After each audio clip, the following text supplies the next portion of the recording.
back in on the chair. Time is 1 o'clock. And let's see. I put the phones on mute. Mic check, mic check. I think microphone is working as supposed to. Putting all phones on mute. Logging out of all. There you go. Let's see. YouTube is live.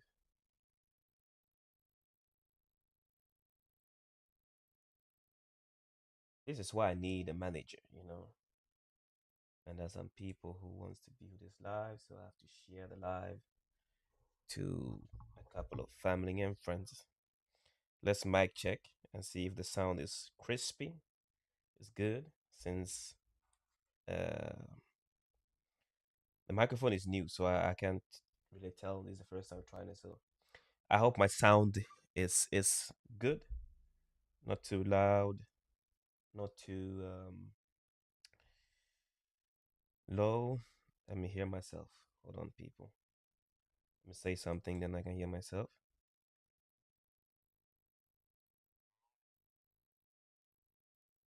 Yeah, I think the sound is good. All right, all right, all right. There are a couple of people needs to watch this, so I'm like, yeah, let me share them. Let me share it to thee who wants to be part of this live today. So we can ask ourselves.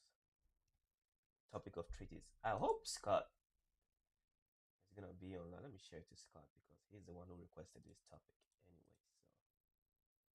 So then he needs to be here to speak about this topic. Topics of treaties, and it's one that is, how will I say it? Um, One that needs to be had because when you speak of modern days Iran and the treaties that was going on before America decided to attack the Iranians, you know, and you can see that the United States or former colonial masters are frequent flyers when it comes to breaking treaties. Is that it is almost their second nature to break treaties, that they do not follow the things that they claim or they put on paper, but then require only others to follow the things they put on paper. And it's one thing that is very particular when it comes to these people. Uh, and we ask ourselves, why is it that they are the only ones who actually fail to follow the treaties that they put in order or put in place? Hold on, my PC is messing up. It's been a while. Sometimes I feel like I'm rusty when I haven't been on for a while. Let me see. I'm gonna share the live to a couple of people who wanted to watch, so then they can be part of this beautiful live. Bring your questions, bring your how do I call it? Your energy. Emmanuel. Why can't people just learn how to spell my name so they can just join the live instead of me sharing the links to them? Because then I can just focus on doing my thing. What's TikTok saying? Oh, there you go. Now it's shared. Okay. I think those who wants to have the live do have the link. There you go.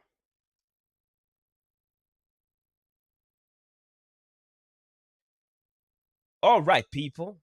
Let me put my manuscripts in view so I know what I'm saying. This is not my topic actually. I don't know where Scott is. Scott should be here to speak, but Scott is sleeping. He'll be on after an hour. But you know what? I got this. I got this, like I always do. So treaties, they are the paper that stole continents.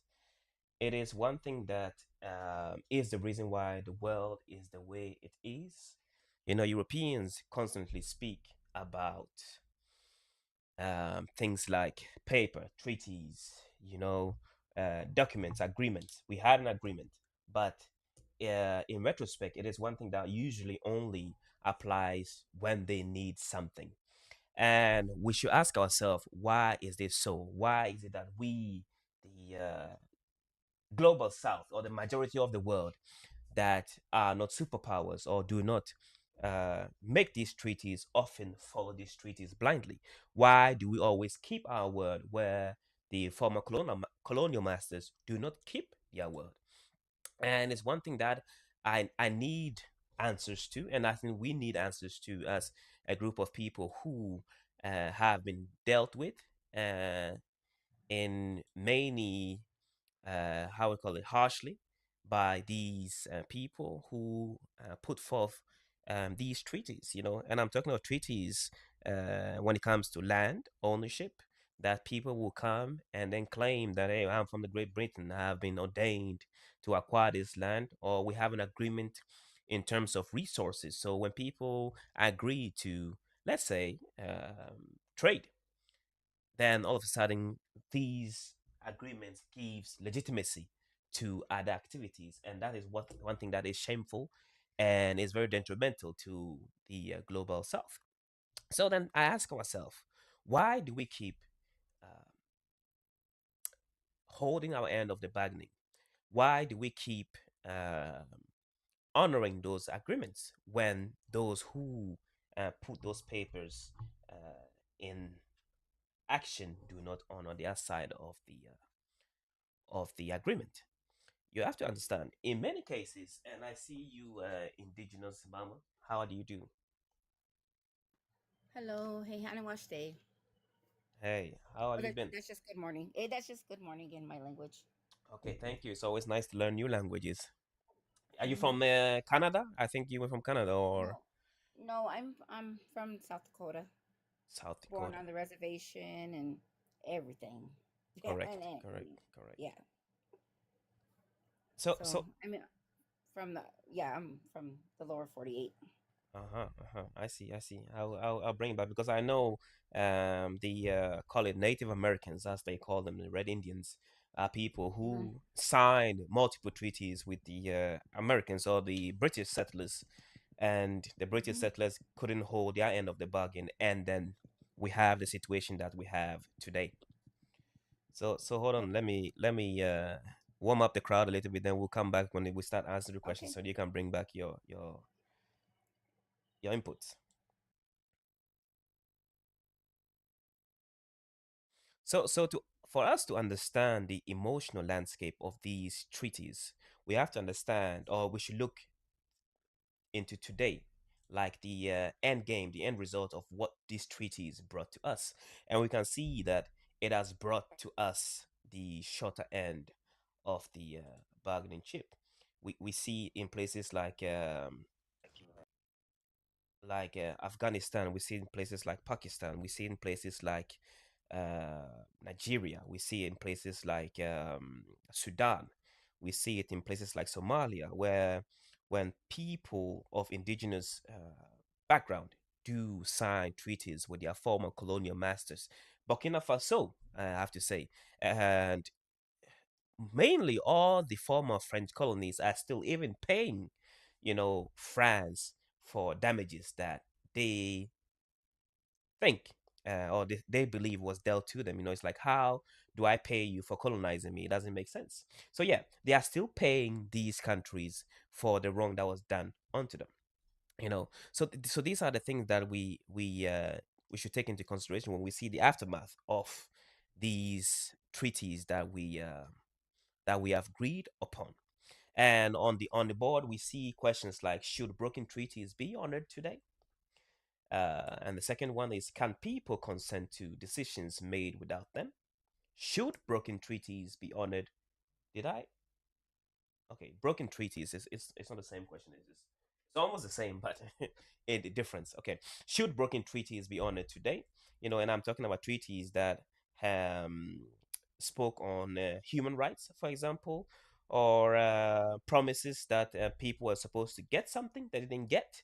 Like when we'll get back into it, and the are modern international agreements more fair than colonial ones. It's one thing that we have to look into, because many people claim that modern treaties are better, or we are better off today than we once was. But I, for one, do not believe that we are better off today than we once was. I think the agreements are the same, but just in finer print or newer words, i.e., the same way we did not speak in Old English, but we speak in modern English. It's the same thing, but just newer words that make it sound more digestible to the modern ear. So, the people on the panel, how do you want to contribute today?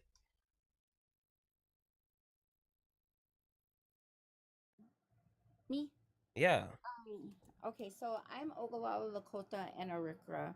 I'm from South Dakota. And to be honest, I agree that these treaties do need to be honored, but will they ever be honored? Most likely not. Um, I feel like when treaties were brought onto our people, it was it was trickery. It was just a piece of paper that they can put towards our people and then turn around and use it on our people. I have yet to see our people that have treaties use these treaties against this government, push back on the government for all the wrongdoings that they've done. So for me, I find it that they pretty much, since they broken every single treaty that they made, I feel that they null and void this this document, this agreement. That, to be honest, I would like to know from them what was the, like, if we broke the treaties, then that would have been what, we forfeit the land, right? Every single treaty that they made. So for me, it's like, well, they broke the treaties. So what does that mean? They get the hell out of here? I'm just asking. But there's a lot of questions that I have. But I honestly, the way they came about with these treaties, one, our people did not understand the languages. They didn't understand the writings. So I mean, honestly, they're thieves. These people are thieves. That's how Yes, I see it anyway. those are true. When I can speak on my end of the globe, the African part of the type of treaties that did came to us. I remember, or I don't remember, but I do remember. I was in prison, but I do remember my grandmother and them speaking about treaties that portrayed like anti-slave trade treaties. Because you have to understand, Ghana was one of the nations that was fought. Uh, 6 times it was fought, or it's exchanged hands 6 times. The first one was the Danes was there, the Portuguese were first, and so on. So when the British finally came to Ghana, or and many other nations, they weren't the first, but they were the last to actually master when it comes to colonization. They were the best at colonization and pillaging. Okay, so when they came, they brought what we know as anti-slave trade treaties, where they signed with the people, to present more, how do I call it, morality, that what you people were doing is bad. So the British, though they did not, how will I say, start the colonization or slave trade in many West African nations, they were the one who brought these false treaties, even though they wanted to do the same thing. It's just they brought treaties to actually uh, align the interest that, let's say, the French or the Portuguese received to them. So if they were, the French were giving, let's say, guns to the natives, exchange of gold, they made treaties so that they could receive those trinkets and those things. Then we had commercial trade, um, treaties that ensure trade, where, for example, you agreed to give them X, Y, and Z, or a size of land, a sizable amount of land, where they could then create things like infrastructure, where they could, suck out resources and give the chiefs or the priest or whoever was in control something in return. So then those treaties were the things that was used, to suck resources. And once and the third treaties were the one which actually is one that is also prominent today, where you see nations like Saudi Arabia, most Gulf nations and other nations, even most NATO nations fall under, which is the protection treaties, where we tell they say, for example, we're gonna create a military base in your countries to protect you against Russia, to protect you against terrorism. And mind you, these are the same people who are creating the terrorists so that they can then, um, enhance word, sell these protection treaties to you. So these are the three types of treaties that were, prominent or widely used in many West African nations. And I reckon that it was the same type of or method that was used in the Americas to the natives.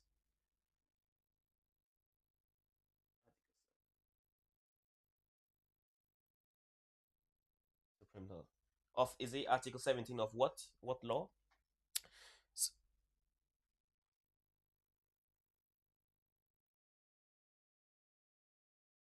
So the one that I find to be very, very interesting is the protective or the protection treaties, which many people fall under that trap, and we have especially a lot of West African countries fall under that same trap, i.e., when we look at the situation in Mali, the situation in Burkina Faso, Somalia, Sudan, and so on, that these nations give the weapon to these insurgent groups, then sell protection to the country in exchange of natural resources. And these are the things that I find to be problematic. That, and I ask myself, and I think one thing that I was reading yesterday that Ibrahim Traore is doing is that he is preventing the spread of these, as I say, radical terrorists, if I should say that word on this platform. And the reason why he's doing so, that this man understand that when you allow people to be radicalized religiously, when you allow people to live within your country unchecked, and they have a state of mind or a worldview that challenges the state law, you will have a problem. And these are the people who are easy to betray their country. So you see the man that has said, and it was one of his statements in speeches that he only said that if people who want to have Sharia law in the nation of Burkina Faso, for example, then if you go to Saudi Arabia, for example, to learn about these type of ruling and this type of lifestyle, you should stay there, but you shouldn't come back because you're not welcomed inside the lands of the Burkina Bay. And I agree in many ways than one. The reason why I agree is that people who think that these type of ruling benefits them are mistaken, because we've seen uh, many times than one that these treaties do not, or these laws do not benefit the people, right? Because the things that you need to build a nation's are not governed by those same laws. So you find yourself that people will go to, let's say, X, Y, and Z country to learn about a lifestyle. There's many West African countries where their leaders will go to Britain to learn about how to govern a nation. Then they bring the same idea of how to govern a nation back home, and there's always a conflict because what you learn does not work in practice, because the people are different and the understanding of why these things need to be in place are different. Okay, so here lies the problem. That's where things like treaties do come in play. So I wanted to ask you, indigenous mama, Mm. what are the treaties that you remember or did injustice to the natives in South Dakota? Well, let's put it this way: we have the 1886 treaty, where it's the Fort Laramie Treaty, that they made with our people, and it was a peace treaty. What their thing was is that with us unaliving white settlers every time they came into our territory, they wanted that to stop.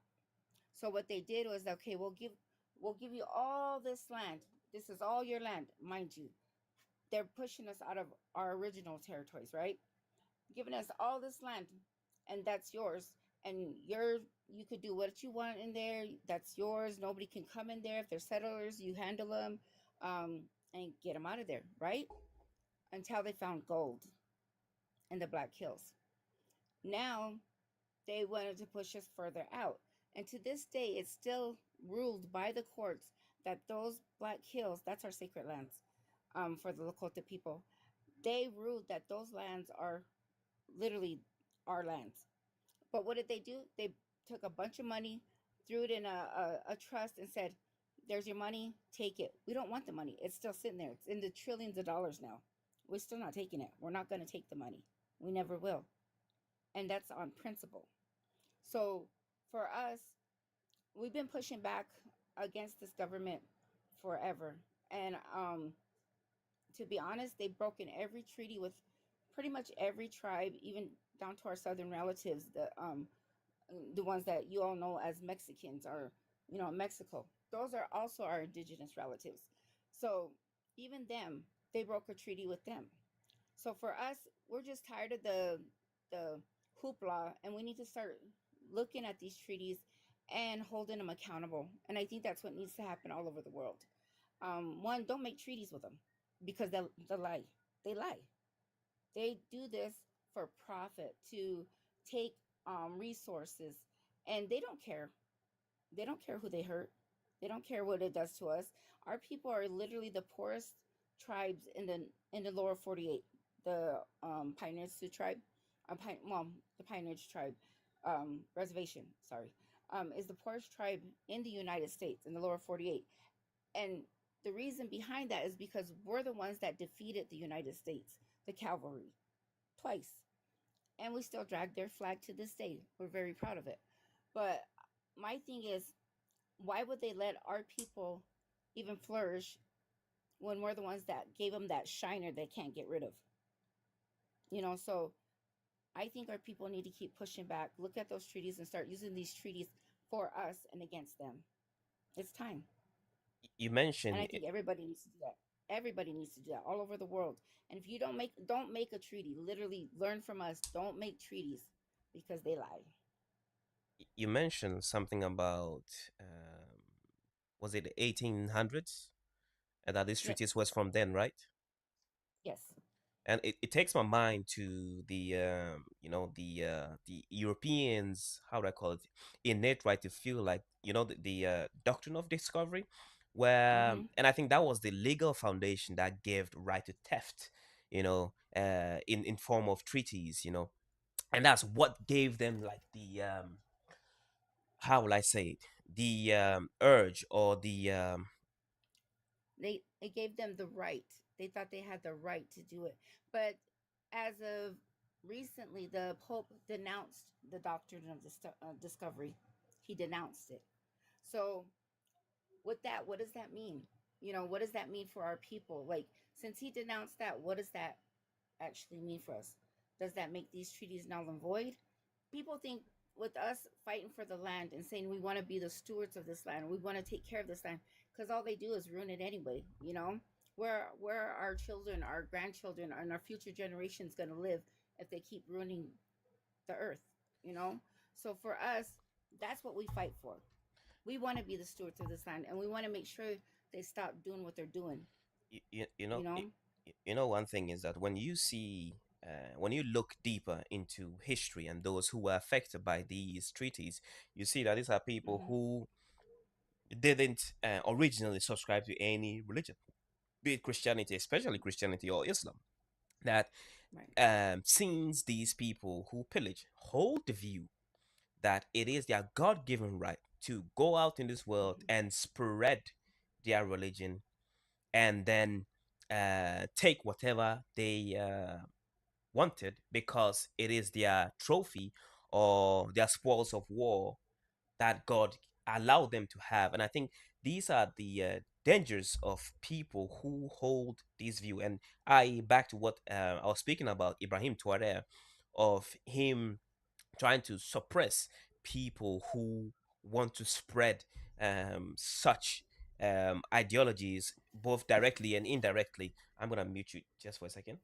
Uh, Both directly and indirectly is because of this, that when people are in a nation and they have what we call the approval of God to do stupidity, then those stupidity will spread and eventually destroy a nation. So that is why people like Ibrahim Traore and the suppression of these people are necessary, because in many cases they themselves are destructive to themselves and the people around them. So it's necessary that we do check them. So one was they believe that they declared, that they had legitimate right to acquire non-Christian land, and the doctrine of discovery was the second um, claim of their kings and queens, because you have to understand, Europe has been in wars. Europeans will say we had a what 100 years war, 1,000 year war. How can you fight a war for 100 years? How can you fight a war for 1,000 years? So then resources has to come from somewhere in order for you to keep fighting, because after this amount of years of fighting, you will eventually run out of resources. So you have to go and find it from somewhere. So that was also one of the urge to go out and find new grounds to feed. You know, and one thing that I think many people don't understand is many local chiefs in many nations did not value these treaties, because if you come to my land and I never spoke a shred of English, and you present a paper and tell me sign this is a treatise, to us who never wrote things on paper or never agreed on paper, we saw this as nothing of any significant value you know but then eventually when you sign it, Europeans will come back and say you put your name or your writing on paper, say I agree to this. And many people never knew what they agreed to this, and therefore they were liable for the agreements that they made. And I think that is the problem, also part of the problem to why and how the world was conquered, because of a piece of paper. And I don't know if the same way was to the Red Indians or the natives out there. Was it the same? That they signed Well, contracts that they didn't understand? to be to be honest, if you look at our treaties, our people didn't even sign the treaties. It's the same white man signing a name over and over and over and over and over and over. We didn't sign the treaties. They signed it for because we don't know the language. We don't know. We don't write. We don't write the language.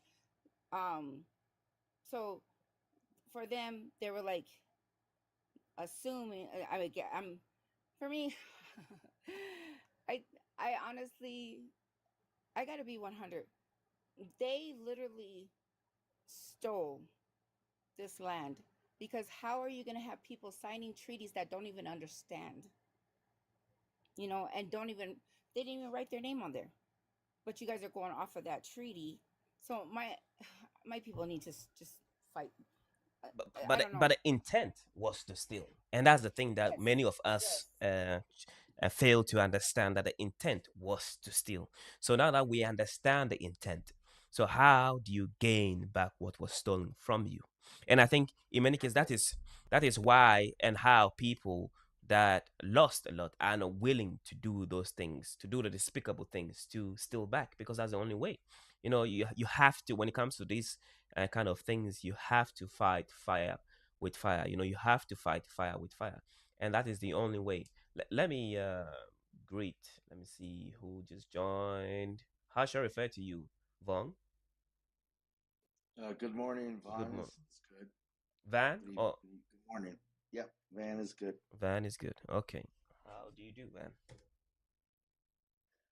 Um, so, the United States and treaties, right? Um, I can talk to about the Treaty of Hidalgo Guadalupe, and the with the war with the Mexican American War.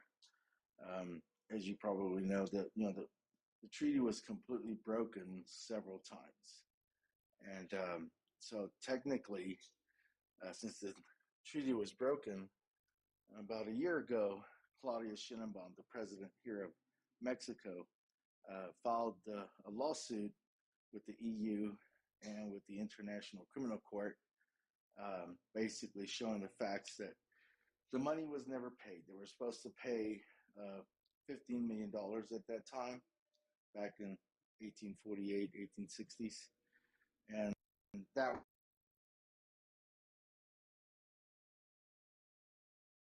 I think we lost you, or am I the only one?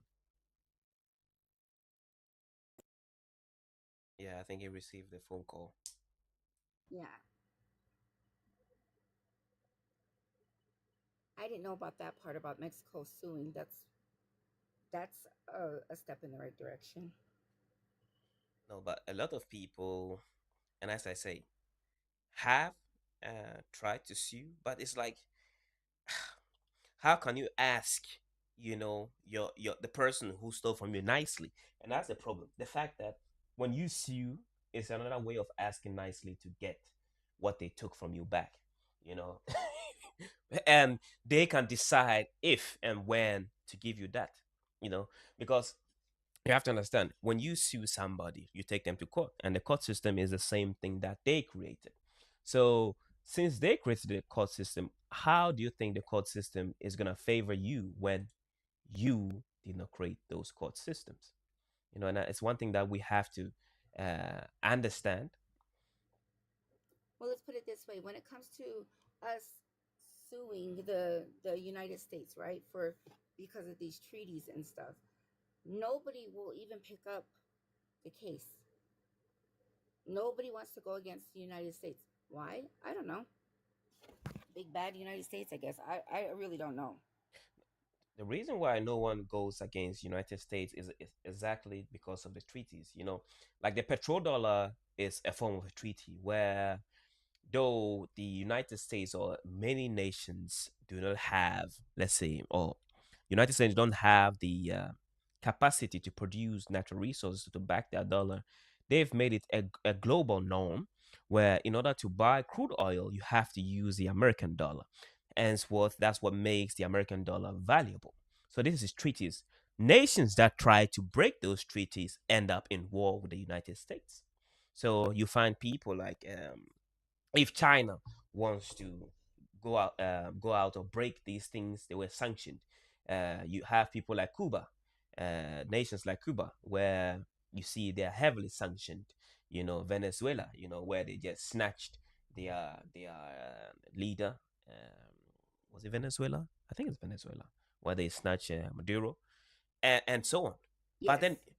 then you have when people band together, the BRICS nation, where Brazil, Russia, and China, and India come together and to form a stronger bond in order to stand firmly against these treaties that United States have made with the world. And this is what that the things that crumble the world. But in order to fight these treaties, you have to be willing to live lesser than what you are living, to have lesser than. And I think that is one thing that people in many parts of the world struggle with, to be happy with the sanctions, that to be happy with having what nature brought you. You don't need those fancy stuff in order to function as a nation. I don't know if you wanted to say something. Yeah, Uh, I was gonna say, you're not wrong. Even when it comes to my people here, right? They're so used to living in their living comfortable in the oppression that they've been put in that they don't see. I'm not saying all, but there's a lot that don't see a way out. But I'm more of the rebellious type. There's a way out. There's always a way out, and I think it's our people who need to come together. I mean, and there was this movement at one point when I first jumped on TikTok where it was called the Indigenous movement. Indigenous people all over the world were standing up and pushing back, and I think it needs to continue. I think um, the United Nations and stuff. I don't know what that's about, but to be honest, everybody keeps bringing it up. I mean, they've been allowing this shit. I mean, sorry for cussing. This crap for ever. So what makes us think that the United Nations is going to be um, seeing our plight? We got to go. We got to take it a lot further, and I think it's gonna end up into, you know, it's gonna be aggression. It's gonna get bad. But people are done. I'm done. I'm tired of, this is the land that my people are from, and yet we're the poorest people in this country. Just like in Africa, I got to give you guys props for standing up and pushing back. I seen a lot of that, and I, hell yeah, I'm like, hell yeah, pushing, you know, these people off of your lands and things like that, You, especially when they weren't paying people and stuff. I you know, one thing is that the Africans are not doing enough because there's always another nation that will betray the movement. And that is a Yeah, problem that many African nations have when once there's a movement. Because if, like, Burkina Faso moving, trying to make good, you don't see many nations, African nations, backing them as they are supposed to. And that is the problem with the why revolutions die in Africa, because they don't receive the backing that they desperately need. But then it begs the question, have you ever asked yourself, why do colonizers love treaties? I think it's a fear tactic.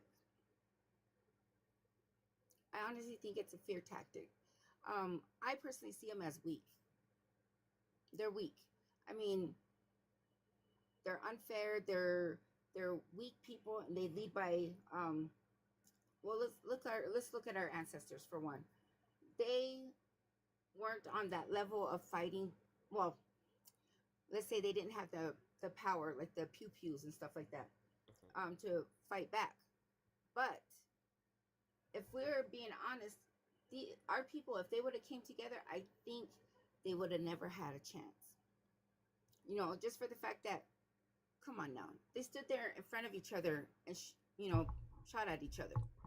They didn't dodge. They didn't do anything like that. Like literally learn guerrilla warfare from indigenous people over here. They didn't. I mean, it's documented. It's there. But my thing is, it's just fear tactics. They think, oh, because they have the bigger guns. But we got to realize our people are the majority in these militaries. I don't know. There's so much I want to say, but I don't know how much I can say on here. No, you can feel free to speak as much as you want. But then, I for one think this, that the reason why colonizers love treaties is this: that one, it created legal claims. The fact that they could claim things legally, that's the reason why they create these treaties, those treaties for everything.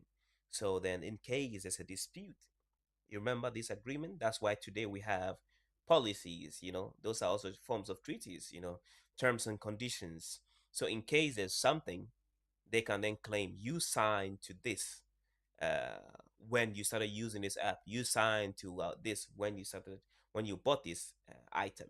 So you were aware of, we made you aware that this can happen, when there are side effects of medicine, we inform you that these things can happen. But yet again, it's up to you to reach, to understand that yes, there are side effects of this medicine. That's why those things. Uh, and the second thing is, it justify expansion. When people say, "Oh, I want to trade with you," right? I see those unsettled lands. We want to use it for farming. We want to use it for harvesting soil, harvesting stone, harvesting natural resources, right? It gave them the legal standing to, right? So then they will garrison this area and say, "Oh, we have agreed upon these actions already. We have agreed to, or you have agreed for us to use this land as we please." And also, when that is done, it reduces cost, because then it makes, trade routes and all those things, and shorter. you know it gives people a temporary or almost a permanent place to garrison whilst they wait for shipment and so on. So they could actually build solid infrastructure. You find these things like slave castles in many West African coasts. You see that when they had those coastal areas, they built small townships where they could garrison and hold slaves, forts, as some may say, until the ships arrived to bring them back to Europe. So yes, these are the treaties that were done. Uh, and made all these are the reason why colonizers love treaties, in order to give them an urge or an edge in But I mean, anything. to be honest, I personally feel that, if we had our own people at the heads of these tables, our own people, um, I think one, this world would run a lot more smoother. I think people wouldn't be so at each other. I don't believe any of the other stuff because it's always YT people that want to leg up, that are always pushing for the most. And to be honest, what more do you need? Like, what more do you need? You got Everything. cell phones, you got cars, you got, yeah, but that's them. I mean, what? God, it's just so dumb. But We the thing can't is, see the this earth reason and why, stuff, not you to know. cut you short, the reason why these things keep happening is because those of us who were colonized or was colonized, Hmm. we do not have the means in order to prevent it from happening, and that's why it keeps happening. Imagine, and I'm gonna use this analogy as an example. As you are being a woman, right? You have your house, Hmm. and I have my house next to you, and every time you cook food, I could just come and take as much as I want, and you could do nothing. What is the likelihood of me stopping? I'll keep coming because why will I cook food for myself? Because I know I'll just wait for you to do it, then I can take it from you. Shoot, Yeah. like shoot. But if Mm-mm. I came to your house one day and you challenged me and wound me severe, next time I would think twice before coming. Hmm.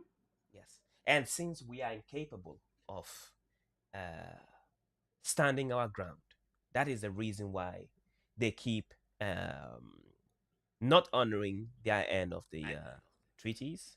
That is why they keep breaking those treaties. That is why they keep making new treaties with the intent to break them because we can do nothing to prevent them or holding them accountable. And that is the reasons why. Hello, Scott. How do you do?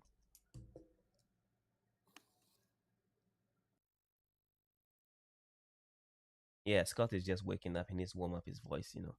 It's morning where he is. Good morning, honey.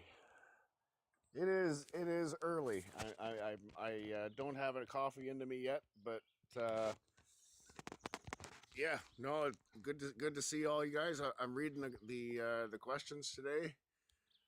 Should the broken treaties be honored today? Um, I believe they have to be. If well, that's a good question. Um, Broken treaties. All the treaties that my people ever made were broken. However, we weren't able to uh, litigate these things in court until 1973. So our treaty here, the Robinson Huron Treaty, was signed in 1850, and they gave us a large swath of land. Said this is where the Ojibwe people can live. The land, it was large, it was acceptable, we accepted. We were under the impression that all of our Ojibwe people would be able to move to this area and live in peace side by side with the Canadian people. And right away, the YT people moved all of their settlers into our treated area. We were kind of scratching our heads thinking, what the hell? And they, they just shoved them in. There was nothing we could really do about it even after. So they broke the treaty first thing right away. Started building cities. But when we started, well, when we were able to get lawyers take these matters to court, um, we had the government over a barrel basically about how to Like they had no legal recourse to fight our demands, to pay up their dues, and as of like 2 years ago, they've paid up. They've had to. It was not the amount that was you know it wasn't the amount that we were owed, but it was something. Because if the crown had paid what we were owed, we would have bankrupted Ontario. But so I think yes, they should all be honored. The treaty itself um, is the agreement to where we get to share the land. Canada gets to exist here within the land alongside of us. That was what the treaty is. And without the treaty, Canada doesn't exist. But was there an end to the contract? Let's say the natives one day decide, it's about time to, cut it quits. What happens then? I don't think both parties would need to sign because the treaty itself is an agreement between two parties. And because they act as like a deed, if the treaty were to dissolve, the deed would fall back to the deed holder, which is us, and we would, man, have a huge deportation process, I would imagine. that'd be interesting. But no, I think honoring the treaty is the only recourse, because the other options are too ugly. I think in court, our legal battles kind of say that our native idea behind the treaty is just and right. The crown has always kind of put us into a perpetual state of breach of contract, and in that we've won all of our court battles with it. The courts of Canada have all agreed with us that, yeah, you guys were right. This is what the treaty says. This is what the crown did. You guys have been fighting this. And again, we weren't able to get lawyers until 1973 because of, apartheid rules in Canada.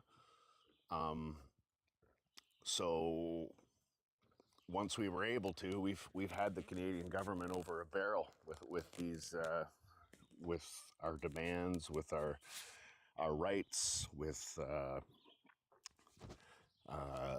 land claims, with all of it. The Canadian government doesn't really have an argument against it. They appealed the decision to honor the Robinson-Huron Treaty, I think, 19 times. The Canadian government, the Ontario government, they all appealed, but they all lost too. So treaties are paramount. Treaties are written in stone, and governments fear having to follow them because it's they're legal. It's all just legal jargon to them to try to not honor them. But now, Can I ask you a question? absolutely, Can I yeah. ask, so I heard, and I'm Oglala Lakota and Arikra from South Dakota. So I believe we've talked before. Yep. Yeah, great. she has been Um, on this line before. yeah, I wanted to ask you a question. Yeah. I heard that you guys were able to win back land from I'm not sure exactly who, but it was a pretty big chunk of land through the courts because they can produce a deed. Well, yeah, Is that true? the treaty is the deed. Mm-hmm. Because we were the deed holders or title holders before uh, before the treaty, the sole treaty the holders, like no one owned anything up here at that time. And when they granted us this swath of land, obviously they were thinking, "Oh, these people don't even speak English. We don't have to. We can write the whole treaty in English and make it all confusing for them. We can add French things in there, add legal jargon in there to confuse them." But the Anishinaabe people were not uneducated. We were not. We had to learn. Uh, we had to learn the Dutch. We had to learn German. We had to learn French. We had to learn English. All of these other languages from all of these settler nations, just to make sure that we could understand what was being said, what was being transpired, what was being written onto the treaty, and we the the chiefs from back in 1850 knew about inflation. They knew about uh, uh, dollars being how do you say Inflated. inflammatory? Uh, Yeah, like it. They knew about money. They knew about how mathematics work. They knew how geography worked, and what they wanted, what was given. Obviously, the crown broke the promises right away and started shoving white settlers into our lands immediately as soon as the treaty was signed, and said nope, the natives they can't have the natives can't have the right to a legal counsel. They don't have the right to have these charges heard in court because again back in 1850 it was apartheid rules here in Canada where British and British and French citizens come first. Um, and once we were able to get those legal battles heard in court in the late 80s, because court documents and lawyers and stuff, those things take time. We started the legal process, I believe, in 81 for the Robinson Huron Treaty uh, court battles. And as 2 years ago, we won. 3 years ago. So that's how long it took. that's long. You know, Van, you were saying something earlier, and I think you had a phone call and you had to go. And I don't know if you want to continue. You were saying something. You can mute yourself properly. Good morning again. Sorry, I did have a phone call come in. You mentioned something earlier when you were talking to the lady, um, and you said, once you talked and you talked, you're going to have to take another path.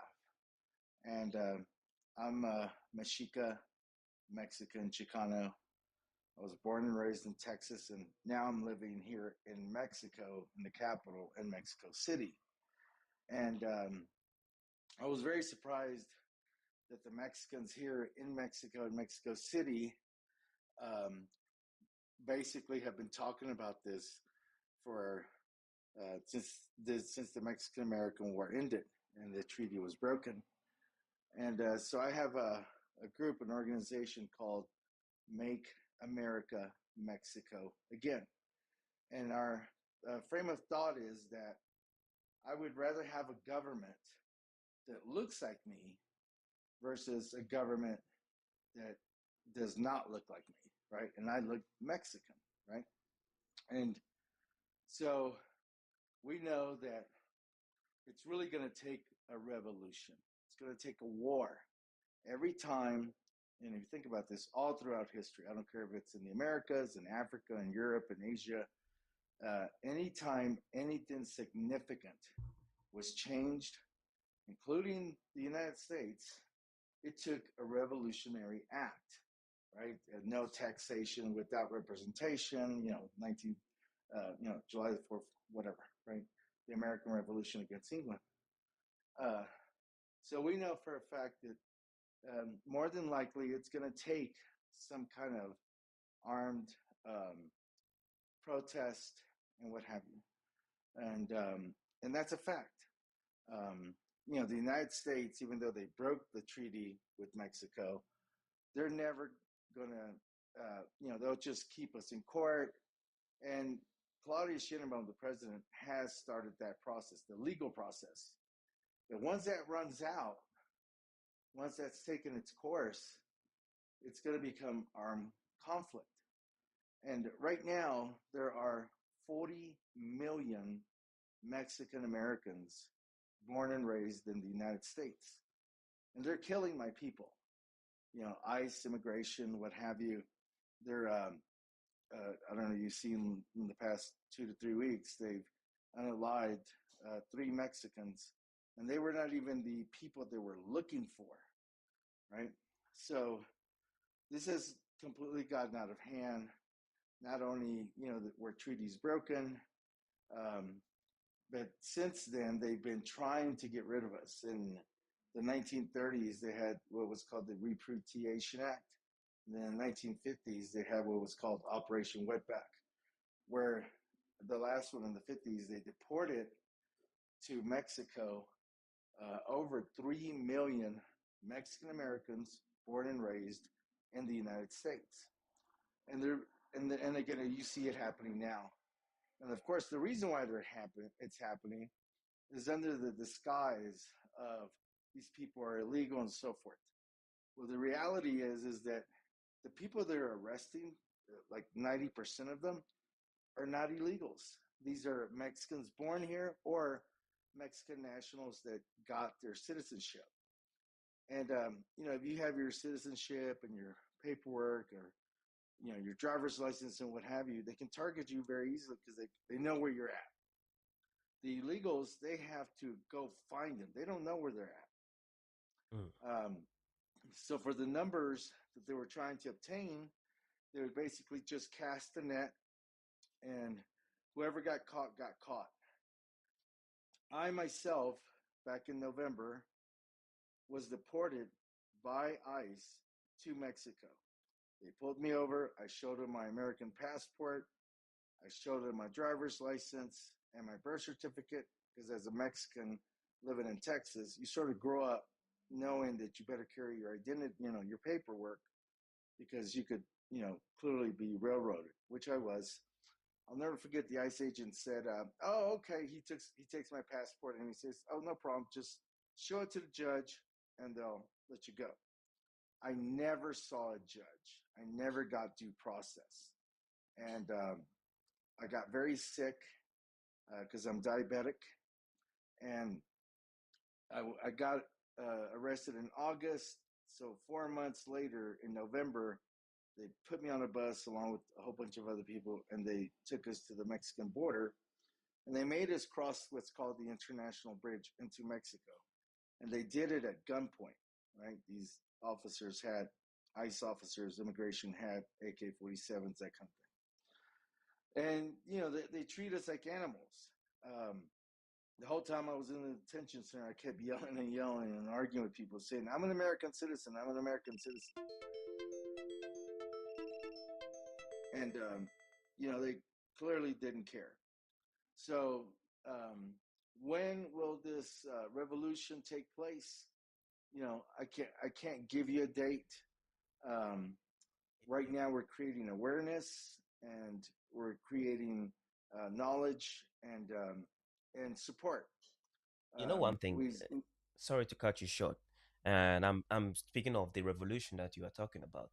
And you were right that in order for anything to change, you need sweat and blood. And through sweat and blood, that is how things have changed. The world has been shaped and reshaped through sweat and blood. But in the global south, like West Africa, Mexico, and indigenous people in the Americas, in order for you to be respected, and the reason why you face what you faced, what you explained by the ICE agent, is because you don't have a group of people, a government that backs your interests. So our people are vulnerable outside of our nation borders, even in the borders of our own lands. And that is the reason why they know that I can do whatever I want with this person and nothing would happen to me. You don't see that happening to Chinese people because you know the Chinese government is going to respond and going to respond harshly. You don't see them doing it to British citizens, at least, because they know UK, the British government, is going to respond and going to respond harshly. So it's left with the Africans, the Asians, the Muslims, and so on. Those are the ones that are usually being treated like animals because we have no single government that backs our interests outside of our border. So, first and foremost, the people who governs our nations need to understand that in order for our people to be safe outside of our borders, we need to first and foremost put systems in place to assure that happening. We have to value each other. You have situations in Mexico where you have, and I'm saying this just because of, for the sake of argument, you have gangs and so on. So then, if you have gangs at that level where they use their, how do I call it, their might and power to destroy the things or to undermine the government, then how do you expect people to respect Mexicans outside of the borders of Mexico? It will be rather more favorable for these gangs to actually do things that are beneficial to the people, use it to protect them, at least, eh, and so on. So that's what I'll have to say about why these things keep happening. And it's not only in the Americas, it happens in Europe too. It happens in other places too. Nations where their people do not have a government, a strong government that backs them. Yeah, Right, it's right. the UN is something that we Indigenous Canadians need to rely on quite a bit. It's unfortunate that we have to rely on them because our government itself are small tribal governments who really only look after the people that are on our citizenship lists. Um, but as a whole, the UN has passed legislation, the Truth and Reconciliation Commission, the UNDRIP, which is the United Nations Indigenous UNDRIP, United Nations Declaration of Indigenous Rights. That's what it is. And with these documents, they have provided uh, rights and authority to treaty holders, much like the Anishinaabe or the Dakota, where indigenous lady left there. But the treaty in the Black Hills is legendary because the United States government, has never been able to negotiate through it for the land. I believe, there's some sort of trust with a whole bunch of monies in it that the U.S. government had offered the Lakota, Greetings. Cheyenne people of the Black Hills, and they've never accepted it. They've never accepted. I believe it's like $50 billion or something like that, and they've always said no. It's not money. Money is not the important part here. It's the land is the important part. This is where the Lakota have always lived. This is where they will die. This is where they will always be, and no amount of money is worth that. So there are like the U.S. government is at a standstill there because they can't They want to. They can't go into the Black Hills to extract oil. They can't go into the Black Hills and extract minerals because the Black Hills belong to the Lakota. Period. And the Lakota Working, are do you native? absolutely, yeah. Okay. Which tribe? Anishinaabe from the Robinson Huron Treaty. Is that an American tribe? We exist on both sides of the border. We our people have always existed on both sides of the Nomadic. border. Okay. Yeah, no, we've always existed just spread out. within Oh, the region of the Great Lakes. Hold on for me a little bit. Let me see that the guys I just joined. Daddy, what's your name? I should refer to you as. What's your name? Oh, he left. Oh, You mean me or? Yeah, you who just joined the live. Yeah. Oh, okay, sorry, your volume was a bit low. I couldn't hear you. How should we refer to you as? Either daddy or rage or any combination. I'm not gonna refer to you as Daddy, but I'm gonna refer to you as Rage. How do you want to? Okay. How do you want to contribute to this live today? So, I mean, I can just answer one of your questions, or I mean, I don't know. I just showed up, so Yeah, you I'll, can pick a topic and you can yeah, talk about that one. You can start with one, and then we can speak. Or okay. Let's start with something very obvious. Can people consent to decisions? Can you tell me what that one says there? Number can 2. people consent to decisions made without them? Question 2. No, they can't. And why can't they consent to decisions made without them? Because the whole idea of consent is mutual agreement. Yeah, but I know that to be true, but we live in a society or a world where most of the things that has been done for us or to us, in many cases, were done without our consent. I.e., these are things that could be innocent. Our names, parents choosing where to live, and so on. These are things that are usually done without our consent or our direct consent, but we end up liking those things or trying to live with them. You see, how these are like simple things, but then when we Yeah. go to more serious issues, where you live in a government that or in a country where they claim democracy to be the governing law, where let's say America passes a law, right? I don't know where you're from, but then you as an individual do not agree with that law, but yet again you had to abide by that rule. Oh my god, TikTok, it keeps what I call it, suspending a lot of things on this life. Anyways, this is the third time anyways. So yes, you have to abide by that rule even though you do not agree, just because of the No, that's not true. what do you mean it's not Not true? true. Okay, so let's say if the United States government decides they are going to war with Iran, right? And the people do not agree with it, but still they go ahead and bomb the hell out of Iran. Did you consent to that war or not? Well, I'm not a part of the American people, sir. Where are you? That's why I asked you, where are you from? So I can live in the U.S., but huh? I'm not a part of the American people. So what are you part of then? The human family. The what family? The human family. It doesn't make sense. To you, maybe. Listen, if you live in America, right, whether you like it or not, you abide by the rule, the law of the land. Says who? Says the government, the nations that you live No, under. no. Okay. No. Do you have You're mistaken, bro. do you You're have a zip mistaken. code? Do you have a zip code, an address? The reality is, Do you look, have this is an what I'm address? saying.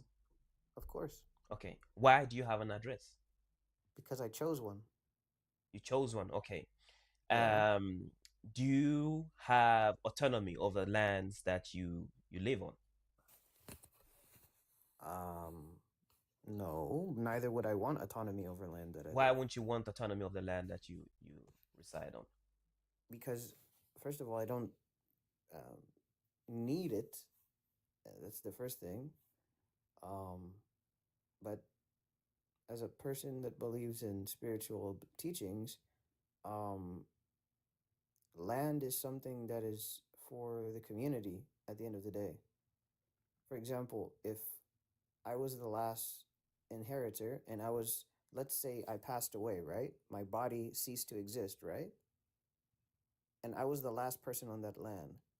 I would want that piece of land to be given over to the community so that it can be used in the best way that they see fit. For example, if there's some resource on my land, they can enjoy it. Yeah. So there's a lot of ideas that stem from colonialism that people are struggling with deeply. And that's why I'm here, to maybe assist in this process and just share the things that I have realized in my own life. I agree with you that in terms of when it comes to land, it's something that is for everybody, and that one I agree. But it's for the sake of argument, back to what we're saying, when decisions are made without your consent, um, Can you give me an example? and that's what I'm explaining to you that decisions, both directly and indirectly, many decisions are made without your consent. Your name, Okay, for, so hold on. So hold on. Let me ask you a question, right? Mhm. So for example, do you think I chose the weather today? You didn't choose this weather, no, Okay. So is it fair to say that that decision also was made without my consent? but that's it's not the same thing. Oh, now it's not the same thing. Okay. Because So this explain. the weather is one thing that is natural. We're talking about decisions made by man. The weather is how do you call it, But see, as that's affected the by whole problem. Look, this is what many I'm saying. things. That's the whole problem. What? European men, they have this idea in their mind that they're the one making certain decisions. Yeah. In reality, they're choosing from options. Okay. So God or nature or whatever higher power that you can see as a higher power than man, yeah, this force, it gives everyone options, but those options are not unlimited. Therefore, even consent has limits. Yeah. I know this for a fact, and I can prove it. Consent has limits. Consent is not limitless. There are things that we cannot consent to. Therefore, the idea of consent is not the ultimate form of uh it's not the ultimate control, or it's not the superior force in this universe. Okay, when you were given your name that your parents gave to you, were you present in that naming ceremony? I chose my own name once I got older. When were you present in that naming ceremony? Yes or no? What do you think? I'm asking you, what do you think? I'm asking you a question. Why aren't you answering the question? That were you I'm present? saying, look, let me answer you. Mhm. As a human being, that doesn't matter to me. The reason why I ask you this question is this: even though you think it's obvious, it's not. There are people who are in many nations, and the children are born without names. I Yeah. have friends who do not choose, actually chose their names. Okay, that's why I'm asking you. There are some people that their names are chosen for them, and that's why I'm asking you so that the conversation can go Yeah, the I right think way. I think generally that's true for most people, but I'm also saying that that's something that's very small in the big picture of life. Your name is not going to like control your entire destiny. It does. It's a small part of life, not a big part of life. It And as you does. get older, if you want to change your name, you can do it. You can change at least part of your name. You can change. You can change your name, and that's without a doubt. But that's besides the problem. The problem is that I claim that there are decisions that are made, without your consent, and those decisions in many cases become law, and you have to abide by them. At least I'm Yeah, aware enough. but the question, this is the thing, what I realized, the important question, all the time I talk to people, especially a lot of leftist people, leftist, you know what I'm talking about? Yeah, keep talking. Okay. And what they will try to tell you is like, they have this sense of urgency about the lack of control that they have in their life. Like, I must have a say about this and I must decide such and such. No. True power is taking what is yours. It's not in waiting for another person to agree upon your ideas. So, why am I saying that? I'm saying that because um law the laws of life, all laws are self-evident. They're self-evident. If you um have logical thinking, a logical mind, every law would, if you had a perfectly logical mind, all understanding of laws would come to you naturally. But in people's desires and in their weakness, they try to rewrite some things that are natural, and that's why we find ourselves in the position we are now. What are the things that are natural that people try to rewrite? So if you study law, there's something called maxims of law. Yeah? And if you have a notepad and you like to study this kind of stuff, I suggest you write this. Okay? Um, Maxims of law are essentially principles. Maxims is just a fancy word for principle. So you have, for example, contract law, right? Or criminal law, right? And then you have principles within those law. Yeah? Like, as you said, consent. Consent could be considered a maxim of law, right? Or, for example, self-defense could be considered a maxim of law. Or inheritance, yeah? Or contracts. These kinds of things can be considered maxims of law because they're fundamental to the structure of what makes law useful and able to regulate the behaviors of men. Yeah? But when we look at colonization and the systems that have been um, designed by colonization, they are antithetical to these maxims. That's why they're constantly failing, and usually they're only able to be defended by violence. Yeah? A truly righteous law, it can be defended even through, like people say, pacifism.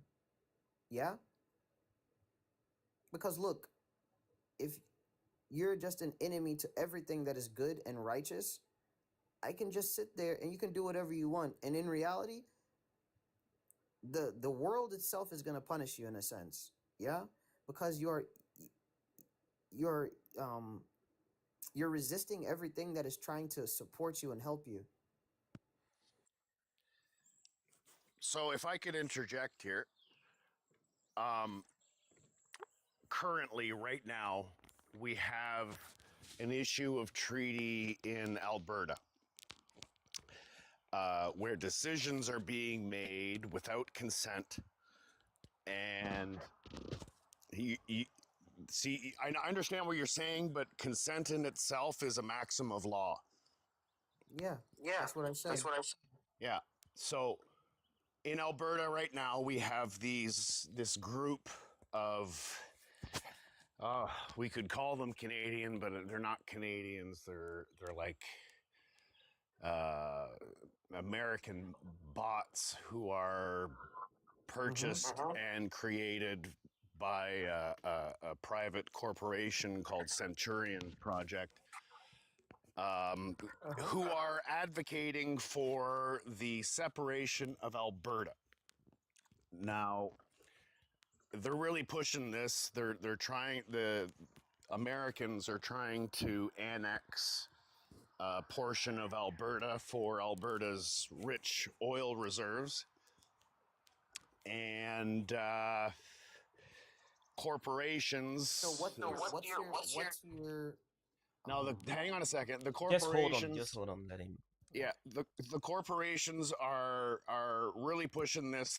They're investing in disinformation campaigns. They're investing in purchasing people in positions of assistance, lawyers and such, land surveyors and such. Are you surprised? Courts pushing for like certain things, but they're all bumping up into the same wall of consent by the title holders, who are Treaty 6, 7, and 8, which consists of all of Alberta, all of it, every single square inch of it. And they're doing this without First Nations consent. So the First Nations took these people to court, and the court came back and said the province is obligated to consent with First Nations, or consult with First Nations for their consent for this process. The government has refused. They already know what the answer is. Respectfully, sir, what's your point? Can I finish the story, or are you going to interrupt? I mean, you're kind of just telling the story of colonization. But just hold a second. The same way we give you the courtesy to speak. This is happening today. So the issues of a government's willingness to provide these colonizational ideologies today is a direct result of them being successful with it in the past. But look, today, you want my opinion on colonization?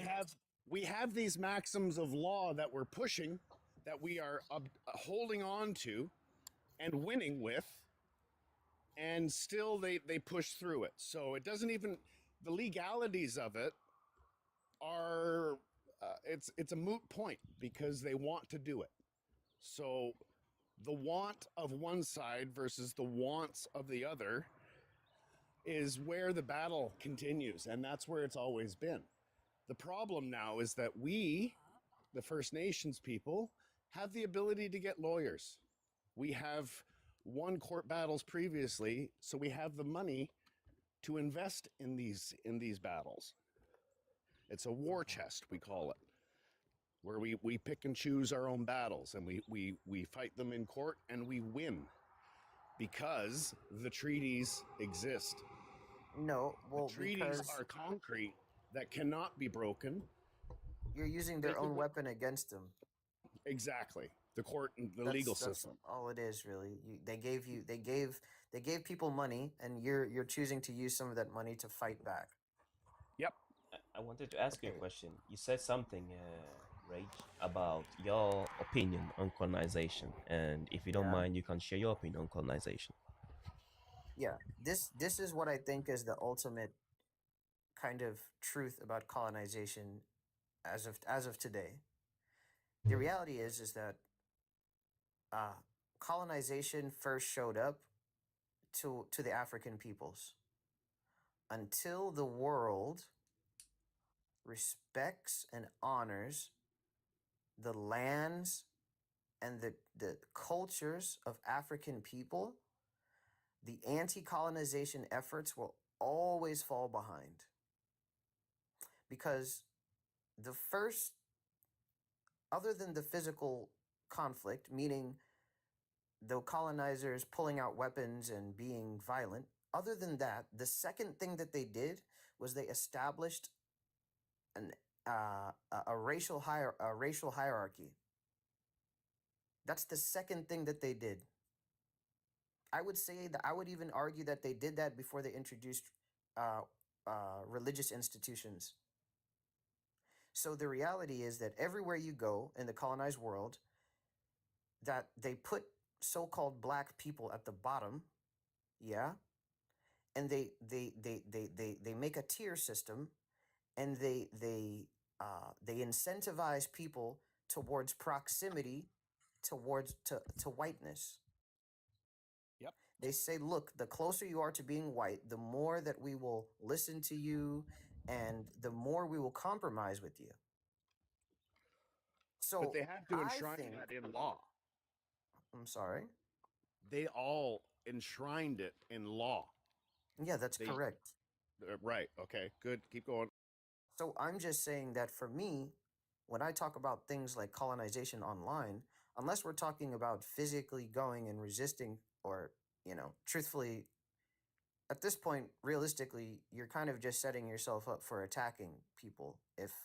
Because a person who's a colonizer essentially has already established that they don't care about peace with you. So, you know, essentially, you need to kind of be prepared to fight them. However, after that, the mental game is, like I said, it's establishing some form of solidarity with people that these colonial powers have um, have caste typed and um, um, codified as black people. Like I said, this isn't an opinion. Just go look at the history. They went to the shores of Africa first. So anywhere that you find those people, whether in Africa or abroad, those are the people that contain some of the longest histories and legacies of fighting colonization. I think until the world truly accepts that's why people don't think that's why colonization is not being talked about every day in the news. Yeah, there's a perspective of propaganda, but there's also a lot of people that are invested in anti-blackness. Yeah, they still believe more in being in achieving proximity to white people than in liberating so-called black people. That That's the is reality. that is That's what I true, and we have seen that multiple times in terms of like when many governments were even the fight for independence in many African countries, Ghana in particular, there are those who held the view that we are better off under the colonizers than to govern ourselves. So yes, you are right in what you say, and people who still hold this view. That is why the circle of colonization keeps happening and still continue. So yes, and we did establish this multiple times, and we have established this multiple times that in order for many colonized people to liberate themselves, they need weapons in order to achieve that. Other than that, we can't beg, those same people to give you your freedom. You have to grab it. But See, many, sorry, I got a little question. Um, because you said it always has to be changed by violence, but I'm not sure I agree with that because we made change through political and legal means. South Africa did the same thing. There no, was no, no it's not the real same thing with South Africa. kind of like South Africa, South Africa, like Daddy was saying there. It was the colonizers came in, they installed and enshrined their superiority in legislation. The natives of the area,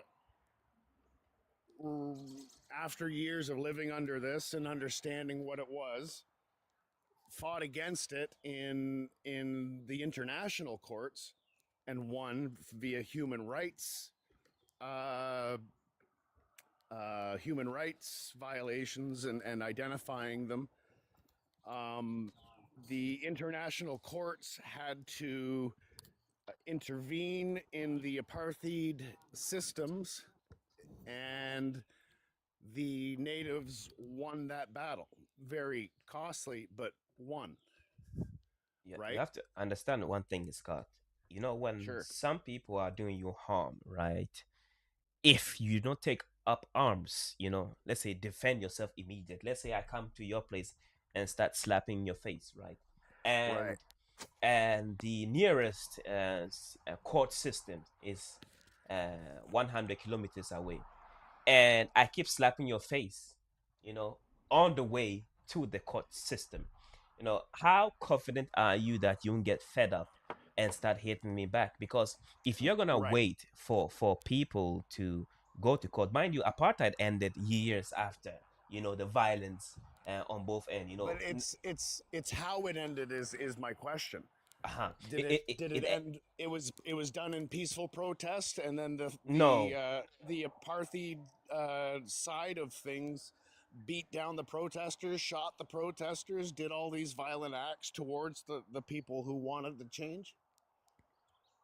Nelson If I Mandela remember was correctly, designated a terrorist until sure, 2010. yeah, he was imprisoned, all of What that, right? he wasn't But my designated my terrorist point is, because his he his resistance, Mandela's resistance, Mhm. was a peaceful one. No, No, no, No, this, yeah, no, no, it was no, never bro. a That peaceful one. doesn't. No, Mandela's resistance, mind you, Mandela led people to actually put bombs and stuff in places and actually, hurt people. Mandela Oh, not okay. I didn't know yes, that. yes, yeah, and that's the thing. That's what they don't want you to know. So you are not at fault. Mandela didn't lead a peaceful protest. He actually war with them. And when you listen to his speech, he wanted to die for the cause. So they were fighting. They will plant bombs and actually shoot farmers, the Boers. That's why you hear the song, "Kill the Boers." Those songs don't come because there's a peaceful protest came after. But before But that, this is like years of colonization. So at that point, it's still a resistance, right? mhm, Like they're and a just one. it is. It is within their The right to. Boers were just Nazis with Dutch accents. Mhm. So my point is that on the side of things, the violence, the majority of the violence was coming down from the Boers side of the argument, not Mandela's side of the argument. Obviously, it Obviously. was Okay, so it that's was that was they. that was Yeah, okay. It was they who triggered him to be that violent. You but know. like for the most part, Mandela's resistance was having the country protest his imprisonment, vote for him as president, those kinds of things. Like those to me, that's peaceful protest. Of course, but that But was later on. I didn't know about bombs and shooting white farmers. I thought that was all just like Trump propaganda. No, no. You have to understand when the Europeans took over the land, they took the farmlands. So if people control the farmlands, they usually control the country. So they control aspect, even though they were a minority, they control aspects of the South Africa, and that was detrimental to the survival of the blacks. So Oh when yeah, for Mandela sure. took over, he suggested a plan that would rather be more, call it eco-friendly for the people, but instead of fighting our way, because mind you, then he was an older gentleman, being in prison for 27 years, Yeah, that would be more beneficial to the people, where you could gradually put more black faces or black people in uh, government.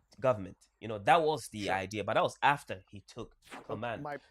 my point to all of that was Mhm. that the process of democracy, the process of uh, uh, legislative interpretation and legislative success by uh, constructing an argument that was in defense or non entirely prosecutable, like a valid argument, bring that forward. These are all peaceful acts of peaceful protest to me. And I was just under the impression that that's how like obviously the South Africa still has all kinds of problems, but they they do that's how they won their freedom from under apartheid, right? Yeah, to some extent, to a Yeah, majority of the degree, they tried to do it protest, but you that's have to understand that's at that we point. used we use that model here in our defense of the Robinson Huron Treaty, and how the Crown violated the treaty so many times in so many places, and how these things add up. Well, when they add up, it comes to a number, and that number gets settled with. Our number was, I think, like 11 or 13 billion dollars for years of non-payment, like 1850 on till today. Um, all of those things add up in court. These are peaceful means of negotiation, peaceful means of protest, peaceful means of change that don't involve violence. That's all. That was my point. Oh, he Yeah, left. yeah, he left. People are doing different things this Sunday. But yeah, I do understand that you have to try as much as possible not to bring the pain, into the game. But Yeah. in the majority of the time, and as the gentleman established, is that these are people who don't care about your peace. These are people who don't care about your sovereignty. So you trying to care about that is actually is plain words stupid. So that you have to be willing to use violence, and that is the problem, that many of the colonized people do not have the will to use violence or do not want to. And that's where religion and docileness come into play, that they use those things to question your morality. That what would Jesus do if it were you? You should turn the other cheek. When people do you harm, you should turn the other Yep. cheek as Jesus would do. And that is the problem. And that's what I established earlier, where uh, Ibrahim Touareg and those leaders are actually putting system into place that is suppressing these kind of docile thinking, because they are detrimental to the society in which people find I themselves. gotta say, the more I read about Ibrahim Touareg, the more I am impressed. Like I would put, as far as people today go, Hmm. if you were to put Volodymyr Zelensky and uh, Touareg. Ibrahim Traore in the same uh, room to have that multiply around the world, we would be way better off in as a planet. They're intelligent, they are logical, um, and people fighting for a better good, if you know what I mean, like a their ideals, even though for whatever reason they exist, and they have a moral, a shared moral understanding that what is happening is wrong, and they're providing an organized effort to fight against it. And the world needs more of that. That's Yeah, I do agree. He's a great gentleman, and the more also I learn about him, I remember earlier on I spoke of concerns I had about his trajectory and how long he might last. But now I stand corrected in many ways than one, because I see that he's doing the things that are necessary, or is especially suppressing religious leaders who are detrimental, who can in a heartbeat undo the progress. That he understands that these people are very dangerous to the progress of our nation. So yeah, that's one of the things that he's doing to suppress these religious leaders in the way they teach that are detrimental. You find in many counts religious leaders who are galvanizing the people to go against the work of Ibrahim Tuareg because they believe it's non-Islamic. And he's telling the people that in order for us to survive, we have to do a certain non-Islamic things in order to achieve those things. That we have to put women in the workforce. We have to put men and women in the workforce, even though religion forbids it. And then that is the thing that is problematic, that many believers don't understand, that when you use religious law to govern a nation, that nation in many cases is bound to collapse because you don't take into consideration the other part. And hence the question number two about consent and decision making, that if men believe that they can make decisions on behalf of women, and I always tell people that even though I'm not a feminist, I understand that you need the other gender in order for a nation to thrive. But there are people who hold the view that a man's logic outweighs a woman's logic, which is not true. There are some men where their logic outweighs a woman's logic, and there are some women where their logic outweighs a man's logic. But as a majority, there is not a facet into that men are automatically better than women. But there are some men without even having the capability to think and hold the view that yes, they have better abilities than the women within their nation, and that they create treaties that oppress and suppress um, the half of the population. So then I want to ask this question: in nations where people create laws that oppress their women or treaties that oppress their women, how beneficial is those treaties? I don't know if you want to try to tackle that question.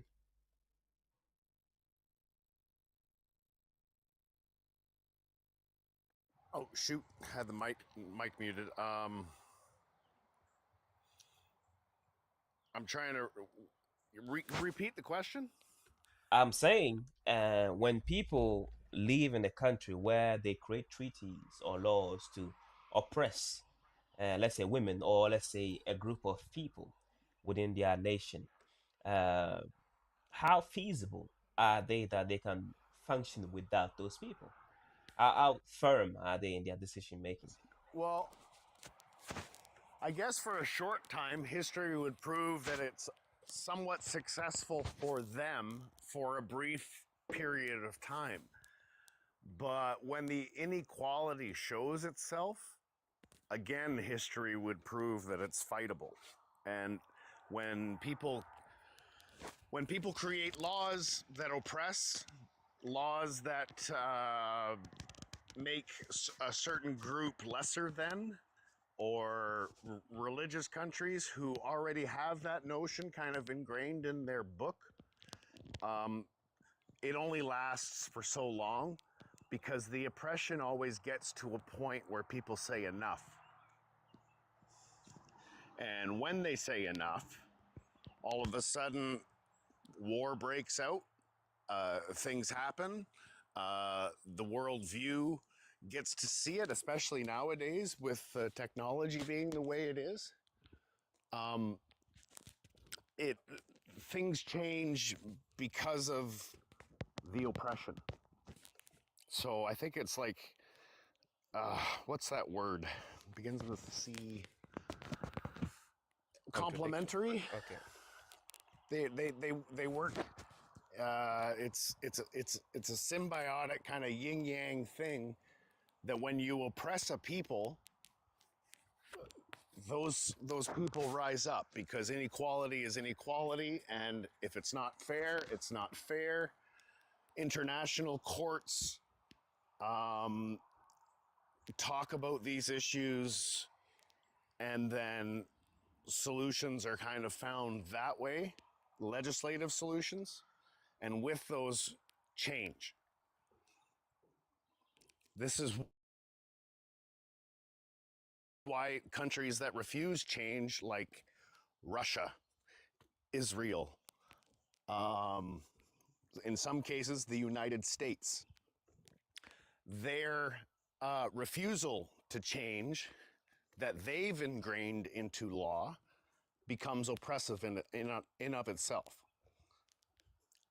And when that happens, the oppressed stand up and make that change.